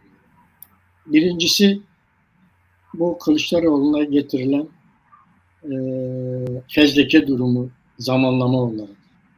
İkincisi sansür yasasının gündeme gelmesi. Üçüncüsü de Anayasa Mahkemesi'ne bir AKP'liyi daha atayarak oradaki genel kurulda 10 kişiye Erdoğan'ın atadığı kişilerin 10 kişiye ulaşması. Ve orada çoğunluğu almış. Evet, çoğunluğu almış. 10 kişi niye gerekli? 10 kişi parti kapatmak için gerekli. Çünkü parti kapatmalarında Anayasa Mahkemesi Genel Kurulu'nun 3'te 2 çoğunluk alması gerekiyor. Bu yüzden 10 kişi şu anda o çoğunluk elde edildi. Orada da HDP'nin baskılanacağı gözüküyor. Yani ben buraya baktığımda, bu üçlü gelişmeye baktığımda öyle görüyorum ki önümüzdeki süreçte Türkiye seçime giderken birincisi muhalif basın var olan, zaten çok basının büyük bir çoğunluğu AKP ile birlikte hareket ediyor. Ama çok az da olsa bir muhalif basın var. O muhalif basına bile tahammül edilmeyecek. Onların da tutulması gerekiyor. Birincisi bu. İkincisi de bu Anayasa Mahkemesi'nde son atılan üyeyle birlikte HDP'nin de artık kapatılma şeyine girdiği gözlemliyorum. Sen ne düşünüyorsun? Abi HDP'yi diyorsun ya biz hiç gündeme getirmiyoruz. Biz zaten çoktan bıçağın altına yatırılmış durumdayız. O bıçak inerse ilkin bize iner. Evet. Evvela bizi kapatırlar. Zaten onlar için yani bizi kapatmanın hiçbir gerekçesi olmasa da herhalde böyle bizden başlarlar yani yavaş yavaş. Yani bir alışkanlık yaratmak açısından da öyle düşünüyorum ben. Fakat bu HDP'nin kapatılmasıyla alakalı olarak yani bu da pahalı bir iş, pahalı bir yol. Yani onların iktidarda kalmalarını sağlayacak bir araç gibi olmaz diye düşünüyorum. Bu tam tersine daha büyük bir motivasyon gerektirebilir. Ortaya çıkarır yani. Yani HDP'nin kapatılmasıyla devreye girecek partiler zaten vardır ve bu partilerin o oluşan tepkiyle beraber de çok daha fazla oy alabileceklerini düşünüyorum ben. Yani bunlar çözüm değil. Evet. Hem Kılıçdaroğlu'nun siyaseten yasaklanması çözüm değil. Çünkü bu birilerinin yerinde oturmasını değil. Yani oldu ne yapalım ya biz de bir şey yapmayalım değil. Yani kendiliğinden bir sürü farklı faktörler devreye girecek. Bu onların başına daha büyük belalar açar diye düşünüyorum. Ya da biz böyle düşündüğümüz için böyle düşünüyorum ben. Yani bu belki de olmayabilir. Onu bilemiyorum ama ben bu Türkiye şartlarında o kadar büyük bir baskılanma vardır ki yani bir düdüklü tencereyi düşünecek olursak eğer o buharı da dışarı çıkarmıyorsa büyük bir patlamaya neden olabilir. Kılıçdaroğlu'nun devre dışı bırakılması ve buna bağlı olarak da sessiz kalması aynen bu anlama geliyor. Yani Kılıçdaroğlu bile insanlara bir şey yapmayın diyemeyecektir. Kendisi yapmadığı için de zaten halk onu da devre dışı bırakır yani. Yani bu kadar da olmaz hadisesi. HDP'nin kapatılması hadisesi de aşağı yukarı böyledir. Yani bugün HDP kapatılırsa alternatif parti var mı? Var. Bu hazırlıkları var mı? Var biliyoruz. Bu partinin seçimlere girmesi HDP'nin aldığı oyu katlaması anlamına gelir. Yani bu iktidarda kalmak için gerekli olan malzemeleri vermez. Yani diyelim ki HDP kapatıldığı zaman büyük toplumsal hadiseler olmaz. Çünkü seçimlere girebilecek yeni bir parti var. Yani oraya daha büyük bir motivasyonla kitleler akar. Daha fazla oy kullanırlar. Şu ana kadar HDP'ye oy vermeyenler bundan hareketle oluşacak tepkide madem ki öyle işte böyle deyip HDP'ye de oy verebilirler. Yani kurulacak olan partiye ya da seçimlere girecek olan partiye verebilirler. CHP için de aynı şey geçerlidir. Yani bugün İstanbul Belediye Başkanı'nın siyaset dışı bırakılması toplum nezdinde ona olan sempatiyi ne yaptı? Arttırdı. Gerçek olan budur. Ya da İmamoğlu yani o kadar kendi ayaklarına taş vurdu ki adam. Yani bu İmamoğlu'na karşı açılan dava nedeniyle kimse o taşlardan söz etmiyor. Yani. Herkes diyor ki ya İmamoğlu'na bu yapılırsa haksızlıktır diyor. Yani bunları düşündüğümüz zaman siyaseten iktidarda olan kesimlerin sağlıklı hareket etmediğini gösteriyor. Bunlar eğer yaparlarsa kendi yollarına attıkları ciddi bariyerler olacaktır. O yollar, dar yolu onlara kapanacaktır. Bunu bilmemiz lazım. Ben bu konuda açıkçası böyle düşünüyorum. Anayasa konusunda söylediklerin doğrudur. Yani çünkü bu yapmak istediklerin hepsinin nihayetinde varacağı yer Anayasa Mahkemesi'dir. Yani bunlar siyaseten alınan kararların ibra edilmesi, onaylanması Anayasa Mahkemesi'nde de gerekiyor. Ona uygun bir altyapı oluşturdular. Bu son atanan İçişleri Bakanlığı müsteşarıydı herhalde. Ya da onun danışmanı mıydı? Neydi? Böyle bir Danışmanı. Danışmanıydı. Yardımcısı. Evet yani onu atadılar oraya. Dediğin gibi nitelikli çoğunluk şimdi ellerinde var. Şimdi tabii öbür taraftan da şu sorulacak. Yani bu nitelikli çoğunlukla bunlar niye bunu yapıyor? Doğrudur. Oraya giden hala tereddütlü olan bir takım konularda Anayasa Mahkemesi geçen gün neydi bir konuda daha karar verdi. Yani yönetim istediği gibi bir karar değildi o galiba. Şimdi öyle olsun istemiyorlar yani. Yani biz bir karar aldığımız zaman da Anayasa Mahkemesi bunu onaylasın. Hukuken de diyelim ki bak kardeşim yani onayladılar. Bu hukuksal bir, yasal ve hukuki bir olaydır diyecekler. Onun altyapısını oluşturdular. Buna rağmen yani ben HDP'nin kapatılsaydı eğer Anayasa Mahkemesi'ne gittiğinde ona hayır diyebilecek ben herhangi bir Anayasa Mahkemesi üyesi olduğunu sanmıyorum. Yani yazılan o iddianameye baktığım zaman bana göre o iddianamede HDP'yi kapatabilecek bir gerekçe yok. Şahıslarla alakalıdır hepsi. Yani o buraya katıldı, şu şuraya katıldı falan filana katıldı, bu buna katıldı gibi. Oysa siyasal partilerin kapatılması konusunda bunlar nedir? Suç şahsidir. İşlemesi durumunda o yasaklanır. Parti değil. Yani AKP'nin kapatılmasından hareketle çıkarılan bu yasa, oluşturulan ya da bu anlayış ne oldu? Şimdi AKP'nin yapmak istediğinin karşısında bir engele dönüştü. Kendisi için gündeme getirdiği bir tedbir, şimdi bir başkası için hayata geçireceği bir siyasetin önünde de engele dönüştü. Onu yapamıyor. Öyle bir durumda zaten onlar kapatırdı Anayasa Mahkemesi'ne gelseydi bu HDP'nin kapatılması konusu, bu kişi olmasa da bunu Anayasa Mahkemesi'ne hayır kapatılmasın diyebilecek kimse yok diye düşünüyorum. Çok az yani 2-3 kişiyi geçmez. Bunu yaparlardı.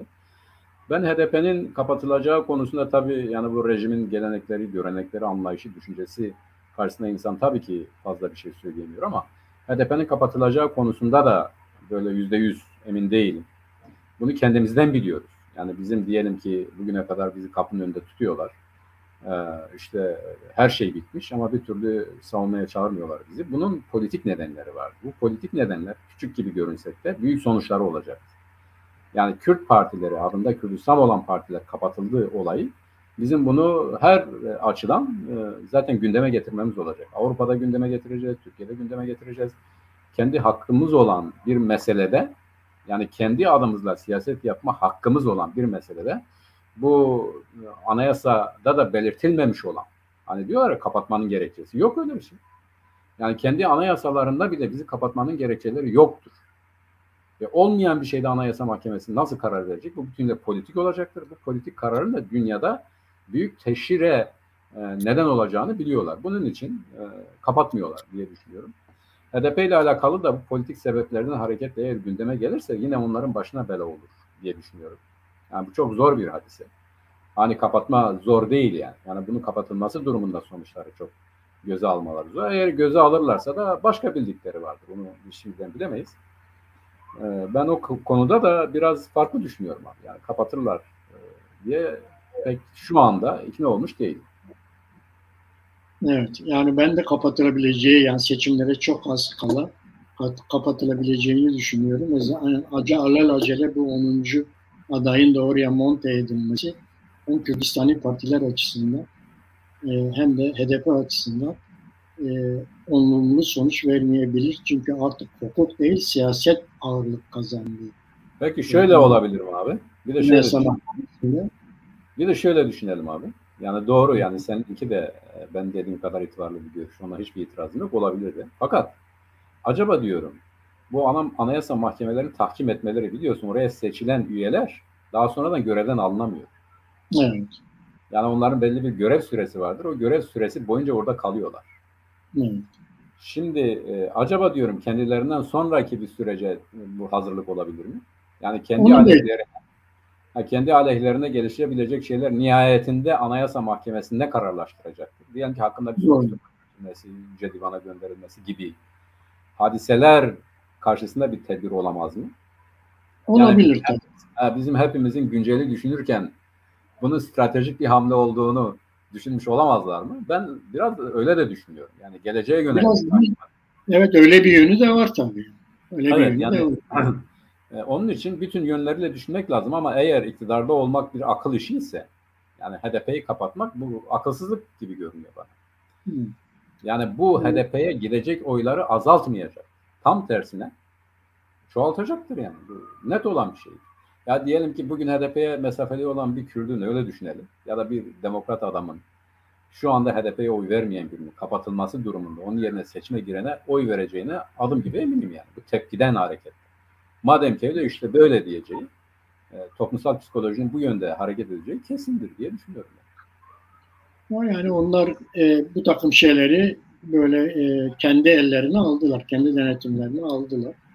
Hem zaten öyle gözüküyor ki bu sansür yasası da çıkacak. İşte Anayasa Mahkemesi'nde de çoğunluk ediyor. İşte o çok önemli abi, sansür yasası. Bu ikisini birlikte baskılayacaklar. Seçime giderken baskılamaları arttıracaklar. Öyle gözüküyor. Hani burada tabii Kürtlerin de payına bir takım şeyler düşecek tabii. Tabii o sansür yasası, bak mesela dediğin çok doğru abi. Sansür yasası için Anayasa Mahkemesi'nde buna onay verecek çoğunluğun olması lazım. Olması, evet. Bu bir. İkincisi, sansür yasasıyla beraber, yani bu medyaya getirecekleri sansür yasasıyla beraber çok şey yapabilirler. O çok şey nedir? Dezenformasyon yasası diyorlar. Doğruyu söyleyen sen yalan söyledin diye yargılayacaklar. Yargılayacak. Evet. Yani böyle bir imkan doğdu. Tabii yani durum kötüdür diyenler otomatikman diyecek ya kötüdür dersek yargılanırız. Bari sesimizi çıkarmayalım diyecekler. İstedikleri bu değil mi? Toplumu susturmak değil mi? Doğru. Yani eğer bu amaç hasıl oluyorsa daha başlarına bela açacak bir takım atraksiyonlara girmelerinin gereksiz olduğunu kendileri de idrak ediyor diye düşünüyorum. Evet. Tüm bunlar giderken Mehmet, tüm bu işler olurken Kılıçdaroğlu bir başörtüsü yasası gündeme getirdi. Kıyafet yasası abi. Başörtüsü değil de kıyafet. Evet. Bu onun arkasından da Erdoğan'dan bir Alevi açılımı dediği kendilerince söyledikleri, ben tırnak içinde diyorum, bir Alevi açılımı şey oldu. Tabii bütün Alevilerin de tepkisini aldığı bir açılım. Bunu nasıl değerlendiriyor Mehmet? Yani bir insanın nasıl giyineceğine devlet mi karar veriyor? Yani kim nasıl giyinecek? Şimdi tabii Kılıçdaroğlu'nun, bu birincisinden başlayalım, ikincisini biraz sonra ele alalım abi. Şimdi Kılıçdaroğlu'nun bu kılık kıyafet yasasını siyasi olmaktan çıkarmayı amaçlayan, kendisinin izahatıyla söylüyorum, bundan çıkarmayı amaçlayan bu yasa tasarısı öz itibariyle diyor ki kimin ne giyeceğiyle devlet ilgilenmez diyor. Yani herkes istediği gibi giyinme hakkına sahiptir diyor. Özü budur yani.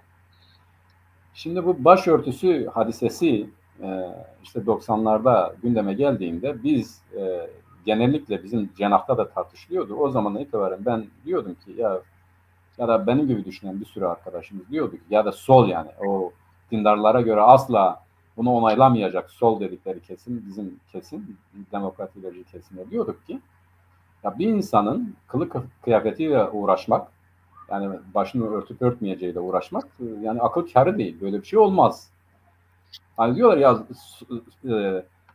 yani solcular buna karşıdır. Değil yani. Yani ne isterse giyinsin, ne yaparsa yapsın, ya bizi ilgilendirmez. Ancak kamuda yani diyelim öyle konular olur ki bir takım konularda zaten bunun istesen de yürümeyecek konular olabilir. Bunda da zorlama değil, devletin karışmaması gerektiği. Laiklik denilen şeyin de bu olduğu, sekülerizmin bu olduğu. Ama Türkiye'de laikliğin adeta işte dini inançları, ona uygun giyim kuşamı organize etme şeklinde algılandığından yanlış bir uygulama olduğunu hep söyledik. Yani kim başını örter, üniversite talebesi tabii ki başını örtebilir. Yani üniversite talebesi, lise talebesi gibi değil ki, ya da ilkokul talebesi değil ki. Yani reşit olmayan bir insanın davranışı değil ki, istediği gibi giyebilir yani. Burada tabii bir takım güvenlik kaygıları var ama bunu önlemenin yolu da başını aç, işte giysini çıkar değildir. Ona göre teknoloji gelişmiş. Zaten güvenlik, Fransa'da bunu işte gerekçe gösterip yapıyorlar. Tabii öbür taraftan o dinci kesimlerin de bunu kullandıkları oluyor. Mesela Fransa'da haçı yasakladılar. Görünür olmasını yasakladılar. Evet. Yani bir kamuda hizmet eden birinin kendi inançlarının görünür halde teşhir etmesi ya da göstermesini yasakladılar. Ve bu da yanlış bana göre. Bu her şeyden önce zaten dini inançlarını kamu hizmetlerinde gösteren insanın aleyhine olduğunu bilmemiz lazım. Şimdi bu Kılıçdaroğlu'nun ve Türkiye'de bu yaşantıdan sonra, bu hadiselerden sonra gerçekten de şu anda bu mesele olmaktan çıkmıştır. Yani hiç kimse demiyor başını ört. Hatta tersini söyleyebiliriz. İşte başı açıklara karşı belki de bir eskisine göre biraz daha rigid tutumlar var. Birisi geçen gün örnek gösterdi. Dedi ki yani bu ülkede oruç tutanlarla ilgili bir problem yaşamadık. Sen niye oruç tutuyorsun diye sıkıntı yaşayan kimse olmadı ama niye oruç tutmuyorsun diye dayak yiyenler çok oldu. Oluyor da dedi. Her oruçta bunu görüyoruz. Dayak yiyenler, dövülenler ya da dışarıda işte yiyemeyenler vesaire çok oldu dedi. Ama birisi sen niye oruç tutuyorsun diye sıkıntı yaşadığını görmedik. Ya da bugün başörtüsü başını örtüyor diye sıkıntı yaşayan kimse yok günümüz şartlarında. Ama sen baş açıksın diye sıkıntı yaşayanlar daha çoğaldı eskisine göre. Bu ideolojik yaklaşımları, Kılıçdaroğlu'nun mantalitesini anlatmaya, bu ideolojik yaklaşımlar, bu politik yaklaşımlar gündemden çıkarmak için dedi ki sağlamlaştıralım bunu. Fakat işte aynen Tayyip Erdoğan dediği gibi kimisi bunu pas olarak algıladı dedi. Gel anayasada bunu değiştirelim. Yani madem ki sen iyi niyetlisin bunu düşünüyorsun, gel anayasayı bu şekilde değiştirelim. Ve bu böyle kaldı, yine bir politik malzemeye dönüştü. Yani politik malzeme olmaktan çıkaralım diye gündeme getirilen bu yasa tasarısı yine politik bir malzemeye dönüştürüldü ve öyle de devam ediyor. Bir müddet daha öyle devam edeceği kanaatindeyim ben. Şimdi öbür taraftan nasıl tepki aldı? İnançlar çerçevesinde diyelim Davutoğlu, Karamollaoğlu, Abdullah Gül, Altılı Masa'daki Akşener hariç, örneğin Akşener dedi ki Yani daha önemli gündem maddeleri varken bunu gündeme getirmek gerekir miydi bilemiyorum dedi. Ama diğerlerinin hepsi Kılıçdaroğlu'nu tebrik ettiler. Yani dediler ki bunu siyasetin elinden almak konusundaki bu fikir çok önemlidir. Biz destekliyoruz ve doğrudur dediler ama Akşener de dedi ki diğer kamuoyunun tepkisine hareketle ya da görüşlerine hareketle dedi ki ya daha yani gündemde bu muydu? Bu zaten problem değildi. Problem olmayan bir şeyi yeniden gündemleştirmenin alemi nedir dedi. Bu da bir o kadar haklı. Yani hani diyorlar ya düğün değil bayram değil eniştem beni neden öptü meselesi. Kılıçdaroğlu'nun yasa tasarısı ile ilgili böyle diyenler de var. Ama öbür taraftan da ya öbür taraf bunu kullanacak, bunu kullanılmasını elinden almak için de böyle bir yasa tasarı yapalım diyenler de var. Fakat realiteye baktığımız zaman abi Kılıçdaroğlu'nun iyi kötü çözülmüş bir meseledeki yasa tasarısı tamam ama bundan daha önemli olan. Yani diyelim ki ana dil meselesi. Yani bak işte okullar açıldı başladı. Yani bu CHP'nin aklına gelmiyor mu ki? Ya okullarda Türkçe öğrenen hala insanlar var. Bunlara biz neden bu zulmü yapabiliyoruz? Yani kendi diliyle bunların okuması için neden bir yasa tasarısı vermiyoruz? Yani diyorlar eğer biz Kılıçdaroğlu ya hep bir vicdan meselesi. Yani bu vicdan bunun vicdanla bir alakası yok mu? Bu yönde bir yasa tasarısı veremez de kimsenin aklına gelmiyor. Yani HDP'nin de aklına gelmiyor, öbürlerinin de gelmiyor. Her neyse. Demek ki gerçek anlamda problem olan şeyler konusunda daha çok düşünmek lazım. Artık problem olmaktan çıkmış, kültürel olarak yerleşmiş, toplumsal olarak benimsemiş bir hadiseden çok bugün kanayan bir yara olan ya da sıkıntı kaynağı olan ya da bizler açısından ciddi bir problem olan bir meselede bu duyarlılığı ne yazık ki göremiyoruz. Politikanın malzemesi olmaktan çıkaralım dediği hadisenin aslında politikanın kendisi olduğunu da böylece anlamış olduk. Durum olur yani. Bu da politikadır. Politika yapmıyoruz diye politika yapmak gibi bir şeydir. O konuda bunları söyleyebilirim. Evet. Yani gerçekten devletin vatandaşının nasıl giyineceğine karar vermesi yani olacak gibi değil. Biliyorsun kamuda senede 2 defa giyim yasası yönetmenliği imzaya açılır. Bütün memurlar yazlık giysilerinin neler olacağını, kışın nelerin giyileceğini imzalar ve onu kabul ederler. Böyle giyinmeye ederler. Yani bu çok ilginç bir şey. Böyle hani artık bu toplumun bu kadar gelmiş olduğu bir düzeyde devletin buna müdahale etmesi falan olacak gibi değil. Evet. Doğru değil zaten. Yani insan. Abi şu vardı hatırlıyor musun? Özür diliyorum. Memurun muhakematın kanunu vardı. 115 senelik miydi? Kaç senelikti? O öyle gidiyordu. Öyle gidiyordu. Evet. Halo var. Yönetmenlik geliyor. Evet. Senede 2 defa yazlık, kışlık. İşte yazlık şunlar giyilecek. İmzalıyorsun, kabul ediyorum diye. Kışlık geliyor. Sana hem hatırlatıyor hem de onaylatıyor sana. İmzanı alıyor. Ve böyle bir şey var. Hayır, bunların artık değişmesi lazım. Bunlar çok geride kalmış şeyler. Aha. Tüm bunlar olurken Mehmet biraz da şeyi konuşalım. Yani Cem evi hadisesini konuşalım. Evet, Cem evi olayında Erdoğan'ın getirdiği aslında Alevileri değil Sünnileri rahatlatmak için getirilmiş bir yasa. Yani merak etmeyin ben bunları cinayete getirmeyeceğim. Yani kültür müdürlüğüne bağlayacağım. Hem kültür müdürlüğünün denetimine girecekler. Bütün cemevleri Kültür Bakanlığı'ndan ve o ildeki kültür müdürlüğünden yönetilecek bir. İkincisi işte dedeler de devlete bağlayacak. Dedeler de devletten maaş alacaklar. Şimdi imamlar nasıl devletin dediğini yapıyorsa dedeler de artık devletin dediğini yapacak. Vaizlerinde onları söyleyecek. Cem törenlerinde onları söyleyecekler. Yani bu Aleviler için gerçekten ilginç bir olay. Hiç de bir Alevi açılımı değil bu. Aleviler tek istedikleri cemevlerinin ibadethane olması. Bu sadece bunu istiyorlar. İbadethane statüsüne getirilmesini istiyorlar. Bu da yok. Mehmet. Abi şimdi Aleviler cemevlerin ibadethane haline yani ibadethane olarak tanınmasını istiyorlar dediğimiz zaman bu genelleme de doğru değil. Diyelim ben işte o kültürle büyümüş bir insanım ya işte cemevleri ibadethane olarak kabul edilsin diye bir derdim devam yok ya. Yani Alevilik ya da Kırmancılık bizim tabirimizle rejim dışı yani resmiyet dışı ve bir yaşam biçimi olan bir şey. Diyelim bizde cemevi de yoktur. Yani bizim kültürümüzde ben cemevini işte bu Türkiye'de bu 12 Eylül'den sonra yani Alevilerin yoğunlaşmasıyla beraber gündeme gelmiş ve doğal olarak da tabii oluşmuş bir şey ve onun yasallığı için başlayan bir mücadele ayrı bir şeydir ama bizim Kırmancılık geleneğimizde, herkes anlasın diye onu söylüyorum, Alevi geleneğinde, yani bizim tabi olduğumuz gelenekte bizim cemevi diye bir şey yoktur. Yani evvela onu izah etmek lazım. Cemevi, pirin gelerek herhangi bir köyde, kasabada her neyse inananları topladığı, yani o inanca ait olanları topladığı ve o seneyi değerlendirdikleri, başlıca 2 tane cem var. Yani bir baharda bir sonbaharda olur. Özel cemler de olabilir ama özellikle 2 tane cem vardır. Sonbahardaki daha önemlidir.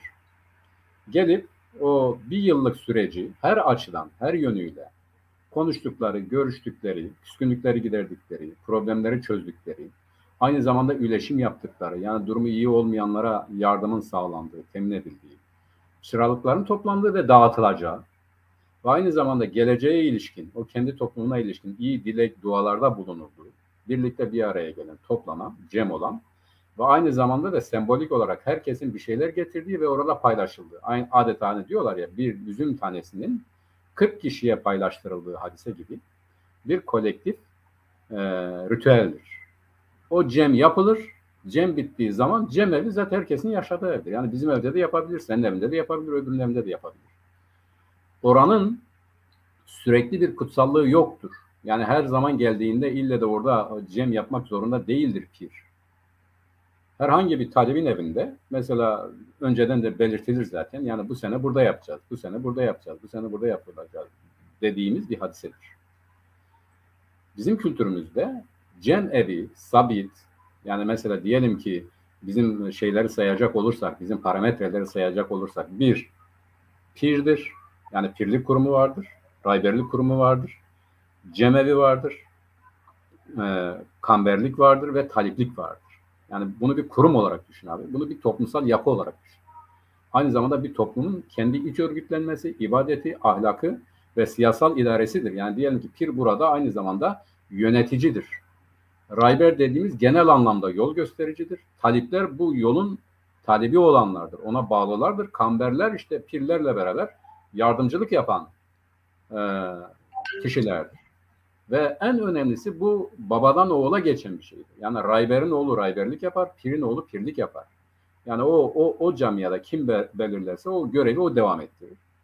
Bu pirlik dediğimiz hadise sadece hani bu gündeme getiriliyor ya, çıralık toplama hadisesi değildir. Toplayıp dağıtma hadisesidir. Yani diyelim taliplerinden birinin durumu iyi değilse onun durumunu düzeltmesi için ya birilerine telkinde bulunma ya toplayıp ona verme olayıdır. Ama aynı zamanda kendi geçimini de buradan temin etmelidir. Ya bunun gerçekten de çok ciddi bir altyapısı vardır. Yani yalan söylememe, hile yapmama, işte adaletli olma vesaire gibi çok ciddi yaptırımları, çok ciddi durumları olan bir inanç ve toplumsal örgütlenme hadisesidir. Şimdi onun için birilerinin bu resmileşsin demesi herkesin talebi değildir. Yani Cem Vakfı diyor ki aynen bugün Cumhurbaşkanı'nın getirmiş olduğu, bunu diyor resmileştirelim, bunu Diyanet'in bünyesine alalım, bu Diyanet'in bünyesine dedeler olsun, bunlara da maaş verelim. Aynen şeyler gibi, imamlar gibi. Yani bu diyelim ki bizim bağlı bulunduğumuz ya da bizim önemsediğimiz hadiseye aykırıdır. Devletten asla ve asla bir şey almazlar, kabul etmezler. Devletten kabul eden biri zaten bizim açımızdan düşkündür. Yani bu yolu yürütebilecek ahlaka sahip değil demektir. Devletin sofrasına oturulmaz, devletten alınmaz, kendi taliplerinin verdiği çıralık dışında hiçbir şeyi kabul etmez. Pirlik böyle bir şeydir, rayberlik böyle bir şeydir. Bunu kabul edenler, devletin sofrasına oturanlar otomatikmen düşkündür. Ama orada bir bektaşilikten ileri gelen bir yaklaşım vardır. Çünkü orada bir dedelik kurumu vardır. Bizde dedelik kurumu diye bir şey yoktur. Yani babadan geldiği için, nesebe dayandığı için dede olamazlar. Yani birileri okuyarak onun piri ya da dedesi olamaz. Geleneksel olarak devam eden bir şeydir. Onun için de maaş almak sabit bir görev de değil.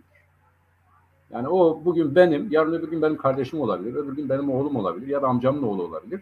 Bu aile içerisinde kim buna meyilse, kim buna ehilse o yapar yani. Herkes de yapmak zorunda değil fakat herkes öyle görür. O ayrı bir şey.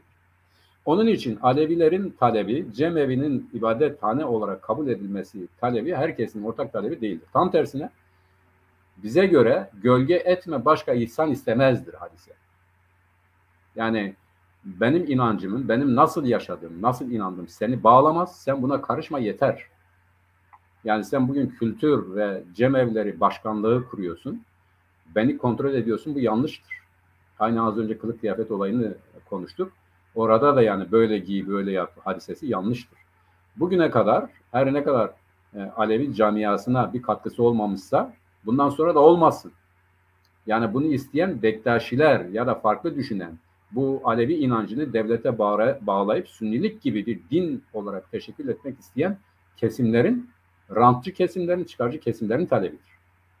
Bu yanlış bir şeydir. Aleviler yani bizim bildiğimiz ya da benim tanıdığım, benim geldiğim gelenek devletten ya bana işte bunu yap, şunu yap falan filan vesaire talebi olan insanlar değiliz. Bu yanlıştır. Böyle bir talep ortak bir talep de değildir. Ne olabilir? Aleviler istedikleri gibi inanabilirler, istedikleri gibi yaşayabilirler, ibadetlerini yapabilirler ama Alevilik aynı zamanda bir kültürel, toplumsal, sosyal örgütlenme. Buna da bir şey demezler. Şimdi işte ne diyorlar? Mum söndürdü hadisesi. Eskiden bizim işte köylerde yapıyorlar. Osmanlı ordusu geldiğinde doğru. Yani bu mum söndürme hadisesi zaten mum yakarak bu. Yani biz de cemlerde mum yakıyoruz zaten. Yani gerçekten her tarafta mum vardır. Herkes olduğu yere çöküyor. Mumları söndürüyor. Mum söndüğe dönüyor. Yani kalabalık da zaten bir arada. Biz zaten kadınlı erkekli cem yapıyor. Yani bizim cemlere kadın da girer, erkek de girer. Kadınlar giremez diye bir olay yok. Ha oradan nedir ya bak bunlar burada işte farklı işler yapıyor. Biz vicdansızlar. Siz bizi bastığınız için, bizi katlettiğiniz için biz orada kendimizi gizliyorduk. Ne diyorduk? Ya biz cem yapmıyorduk. Vallahi uyuyorduk. Onlar da bizi farklı gösteriyorlar. Bu mum söndürdü hadisesinin esası da budur. Kadınlı erkekli yapıyoruz, çoluklu çocuklu yapıyoruz. Bizim cemler böyledir. Toplumsal olarak o sosyal bünyede kim yer alıyorsa onlarla yapıyoruz. Şimdi bunlar devlete göre, bunlar rejime göre suç olmaktan çıkarıldığı zaman Aleviler zaten ibadetlerini de, cemlerini de kendi yolunu, yordamını da sürdürürler. Kendi kendilerini finanse ediyorlar. Devletten bir şey almak zaten bizde yol düşkünü olmaktır. Yoldan düşmektir. Asla kabul edilmez. Şimdi bunu talep etmek Alevi geleneğini, ben Alevi diyorum ama kırmancılık diyeyim, kırmancılık geleneğini, inancını, toplumsal yapısını, sosyal anlayışını bilmeyen insanların talebidir. Onun için bu yanlış bir şeydir. Bu kültür ve cemevleri başkanlığı hadisesi Aleviliği kontrol altına almak, yönetmek, yönlendirmek, rapt-ı zapt altında tutmak ve aynı zamanda dinleştirmektir. Yani aynı Sünnilik gibi bir dini inanca dönüştürmektir. Bu yanlıştır. Alevilikte böyle bir şey de yoktur. Yani yine de söyleyeyim kırmancılıkta dini inançtan çok biz bir inanç olarak görürüz. Bu inancı da insanların birbirine karşı ahlaklı olması, sevgili olması, sorumlu olması, yani iyi düşün, iyi iş yap, iyi çalış felsefesidir. Evvela diyor aklın temiz olsun, dilin temiz olsun, yaptığın iş temiz olsun. Bunlardan hareketle bir araya gelmiş, dayanışan, yardımlaşan, hayatın her alanda birbirlerine yardımcı olan bir toplumsal örgütlenmeyi bu kültür ve cemevleri başkanlığının uhdesine vermek zaten başlı başına bir katliamdır. Bu yanlış bir şey. Bunu talep edenler de yanlış yapıyor. Talep edenler düşkündür. Hani diyorlar ya biz karışmıyoruz etmiyoruz ama o durumda diyelim ki ben kendi adıma derim ki bunlar düşkündür. Bu inancın felsefesi itibariyle, bu inancın anlayışı itibariyle devletten bir şey alan düşkündür. O bu inancın takipçisi olamaz. Çıkar için yapılmıyor çünkü. Yani bugün işte imamlık nedir? Devlet memurluğudur. Ya bize devlet memurluğu diye bir şey yok ki. Memurluk diye bir şey yok. Yani. Toplumsal ihtiyacın gönüllü olarak karşılanması hadisesidir. Yardımlaşmadır, dayanışmadır. Bunun parayla bir alakası yoktur. Günümüz şartlarına devam ettirmesi her ne kadar zorsa da bir yani eski inanç yani geleneksel inanç olduğu itibariyle kırsalda hareket ettiği, kırsalda cereyan ettiği itibariyle çok muteberdir. Ama şimdi bu kentlerde burada şurada isteyen bunu istediği gibi dayanışabilir, yardımlaşabilir. Devletten de bu maaşı talep eden hele pir ya da rahberse kesinlikle ve kesinlikle düşkündür. Pirlerin ve rahberlerin yani bu yolu takip eden, oradan gelen insanların bugünden tezi yok buna karşı çıkmaları gerekir. Yani derneklerin, vakıfların vesairenin geç. Bu işin sahibi olan ya da bu işi devam ettiren pirlerin, rahberlerin kesinlikle ve kesinlikle buna karşı çıkması lazım. Buna tevessül edenleri de düşkün ilan etmesi lazım. Dedeler, babalar, bunlar, şunlar bunu yapıyor zaten eskiden beri. Bektaşlık zaten Osmanlı ile beraber hareket ediyordu. Bunun Alevilikle falan bir alakası yok. Zaten bizimkiler Bektaşlı'ya baktıkları zaman kendilerini saymıyorlar yani. Bu da bir gerçek. Yani devletle iş tutmak zaten düşkünlüğün kendisidir. Bunu böyle görmek lazım. Felsefe açısından, inanç açısından Alevilik dediğimiz zaman ya da Kırmancılık dediğimiz zaman böyledir. Güncel olarak da buna karşı çıkmak bu inancı korumaktır. Yani ne işte Cem Vakfı gibi insanları Diyanete bağlayalım, onlara maaş verelim. Bu kontrol altına alma amacı gidiyor. Zaten Cem Vakfı'nın durumunu biliyoruz.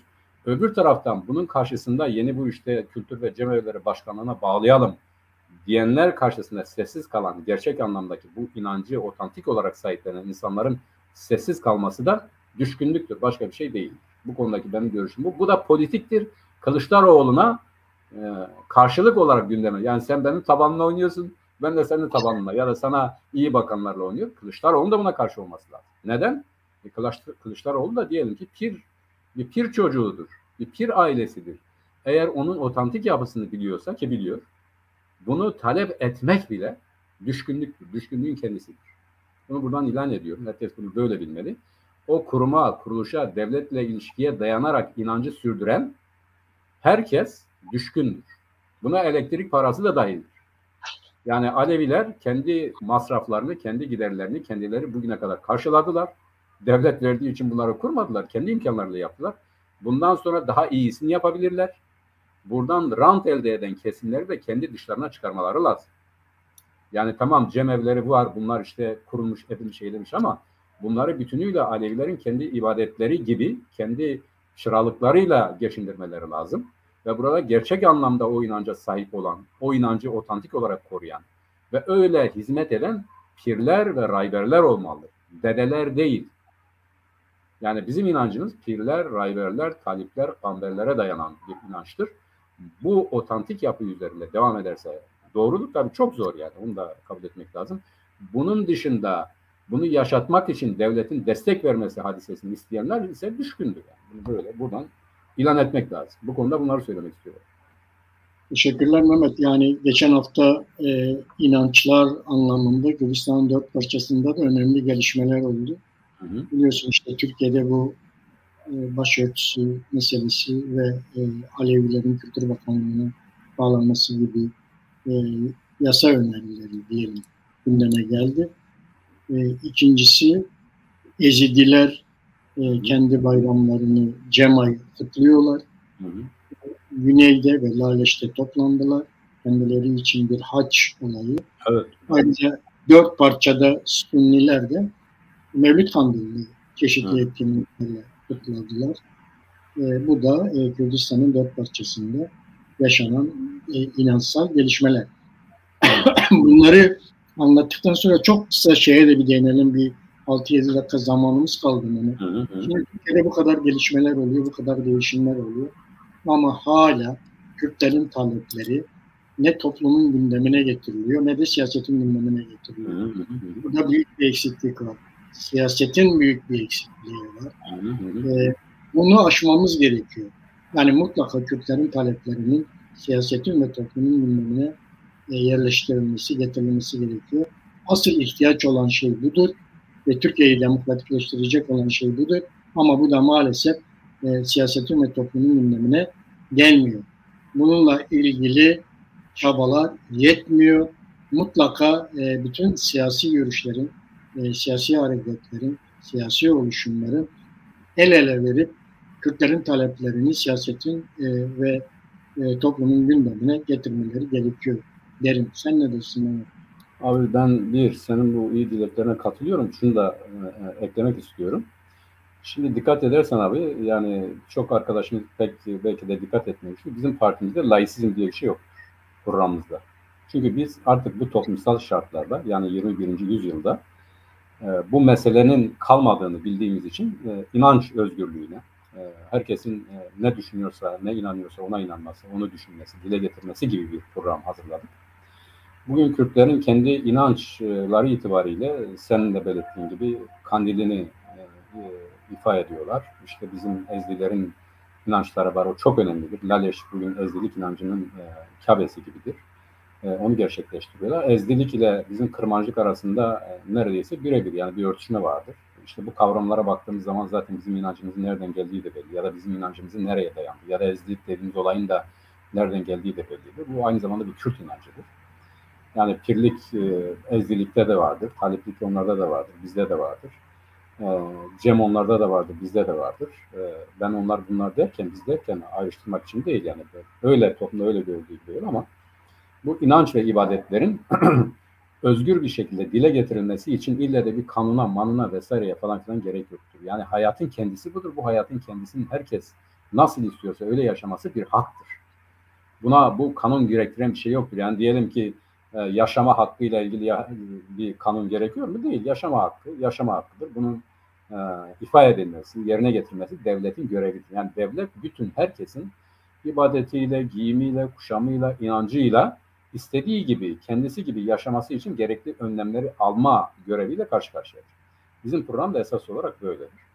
Ve tabii çok kötü olan bir şey vardır. Yani olumsuz olan bir şey vardır. Geçen gün bir arkadaşım Diyarbakır'dan dedi ki, ya dedi işte her gün böyle selamlaşıyoruz arkadaşımızla, günaydın, nasılsın falan diye. O da dedik vallahi dedi, bugün dedi biriyle tartıştım dedi. Nedir tartıştığın konu? Ya dedik biz geldik bir kahvede çay içtik dedi. Kahve ya dedi ki başımıza gelen her şey biz yeterince Müslüman olmadığımız için. Şimdi inançtan ötürü, bak ne kadar sıkıntı olursa olsun, inançtan ötürü bu insanların, Kürt insanının başına doğru geliyor hadiseler, ancak belirleyici hadiseler geliyor. Kürtlerin başına gelen hadiseler Kürt olarak tanınmamaları, bir millet olarak tanınmamaları, kendileri olarak yaşamamaları. Biz ister inançlı olalım, ister inançsız olalım. Eğer inancımızla ilgili bir problem varsa da bizim bu ulusal haklarımız, ki inanç da onun içerisindedir, ulusal haklarımızın bir türlü, yani meşru olan bu haklarımızın bir türlü bu rejimin yasallığı içerisinde ifade edilmemesidir. İnanalım ya da inanmayalım, Müslüman ya da Ezdi olalım, Ezdi ya da Hristiyan ya da Yahudi kim olursak olalım, evvela meseleye buradan bakmak lazım. Bizim otantik varlığımız itibariyle kendimizi yaşamamız için rejim tarafından inkar edilen ya da rejim tarafından tehlikeli görülen bizim kimliğimizin bir an önce tanınmasıdır. Sen de dediğin gibi siyasetin gündemine getirilmesi, bunun konuşulması, herkes nasıl ki kendi kimliğiyle yaşıyorsa Kürtlerin de kendi kimliğiyle, inancıyla, diliyle, kültürüyle yaşaması bir haktır. Bu tanınmadığı müddetçe hiçbir mesele çözülemez. O Diyarbakır'daki kardeşimizin dediği gibi ya biz yeterince Müslüman değiliz dediği hadise de buradan ileri geliyor. Yani bunu görmek lazım, bunu bilmek lazım, buna göre hareket etmek lazım. Varlık, ontolojik varlık var olan bir şeydir. Yani bu spekülasyona konu bir şey değildir. İşte o varlığın tanınması. İyisiyle, kötüsüyle, güzeliyle, çirkinliğiyle her neyse hiç önemli değildir. Biz nasıl doğru biliyorsak öyle yaşamamız ve onun da birileri tarafından tanınması, tanımayadıkları için tanınsın diyoruz. Yani yoksa biz onlardan bir şey istemiyoruz. Bizi tanımıyor. Tanımayan bir rejim, bir sistem, bir uygulama oluşturmuş. Bu yanlıştır. Bu bizi eziyor, sıkıyor. Bunun kaldırılması lazım. Benim de ekleyeceklerim bunlardır abi. Burada şeyi unuttum Mehmet. Yani benim en son söylediğim Kürtlerin acil taleplerinin toplumun ve siyasetin gündemine getirilmemesi ve bu getirilmenin gecikmesi Kürtlere çok büyük kayıplar verecek şeyler. Ama birincisi bizim onu yapmamız lazım. Biz işte diyelim bir başladık, geldik bir yerde takıldık. Onu bundan sonra yani belki de bizim bu ekranlarda onları daha çok konuşmamız lazım abi. Evet. Yani öyle bir seri yine yapabiliriz ve gerçekten de tartışması gereken onlar ama bunu gündeme getirilmesi gerekenler de bizleriz yani. Bizim dışımızda biz temsilen bir şey bekleyemeyiz. Zaten Türkiye'de de hani hevesli olan yok. Aynı Kılıçdaroğlu'nun bu kılık kıyafet yasası gibi. Hani gündeme getirme nasıl ki getirdiğinde de bir absürtlük olduysa bizim meselemiz de gündeme getirdiğinde absürtlük sayılıyor. Yani hatta diyorlar ya siz dün de bir toplantıda birisi dedi ki ya bunu fazla dile getirmeyin işte toplumu bölüyor. Ya kardeşim zaten bölünmüş durumdayız. Yani bu tamam evet böyledir denilirse bölünmüş olmaktan çıkacak her şey. Herkes istediği gibi yaşarsa böyle. Bunu gündeme getirmek de bizim görevimiz. Bizim birlikte çalıştığımız arkadaşlarımızın da bu konuda tabii ki hassastırlar. O konuda bir haksızlık yapmak istemiyorum.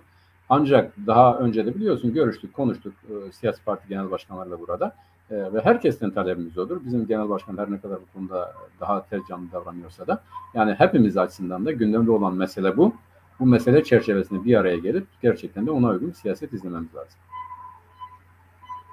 Evet, bir an önce Kürtlerin acil taleplerinin siyasetin ve toplumun gündeminde yerini alması için bütün Kürdistan partilere buradan çağrı da yapalım. Evet. Bir an önce bu acil taleplerin etrafında toplanıp Kürt halkını demokratik cumhuriyetten kendi taleplerine doğru yönlenmesini yapmamız gerekiyor. Mutlaka bu seçim döneminde biraz daha siyasete açık oluyor insanlar. Böyle dönemlerde de bu fırsatı kaçırmamak lazım. Herkes taleplerini gündeme getirirken Kürtlerin de kendi talepleriyle kitlesel olarak artık ortaya çıkmanın zamanı gelmiştir diyelim. Bir ekleyeceğin yoksa bu haftayı da böyle kapatalım. Ekleyeceğimi eklerim abi. Teşekkür ediyorum. Bir dahaki programda görüşürüz artık. Ben de teşekkür ederim. Evet, Çarpın Medya izleyicileri, bir programın daha sonuna geldik. Önümüzdeki hafta programımız yok. Mehmet'le beraber bir konferansa katılacağız. Hakin Diyarbakır'da bir konferansı var. Ona katılacağız. Ondan sonraki hafta tekrar birlikte olmak dileğiyle herkese Denbaş Mehmet. Denbaş abi. İyi tatiller. Görüşmek üzere.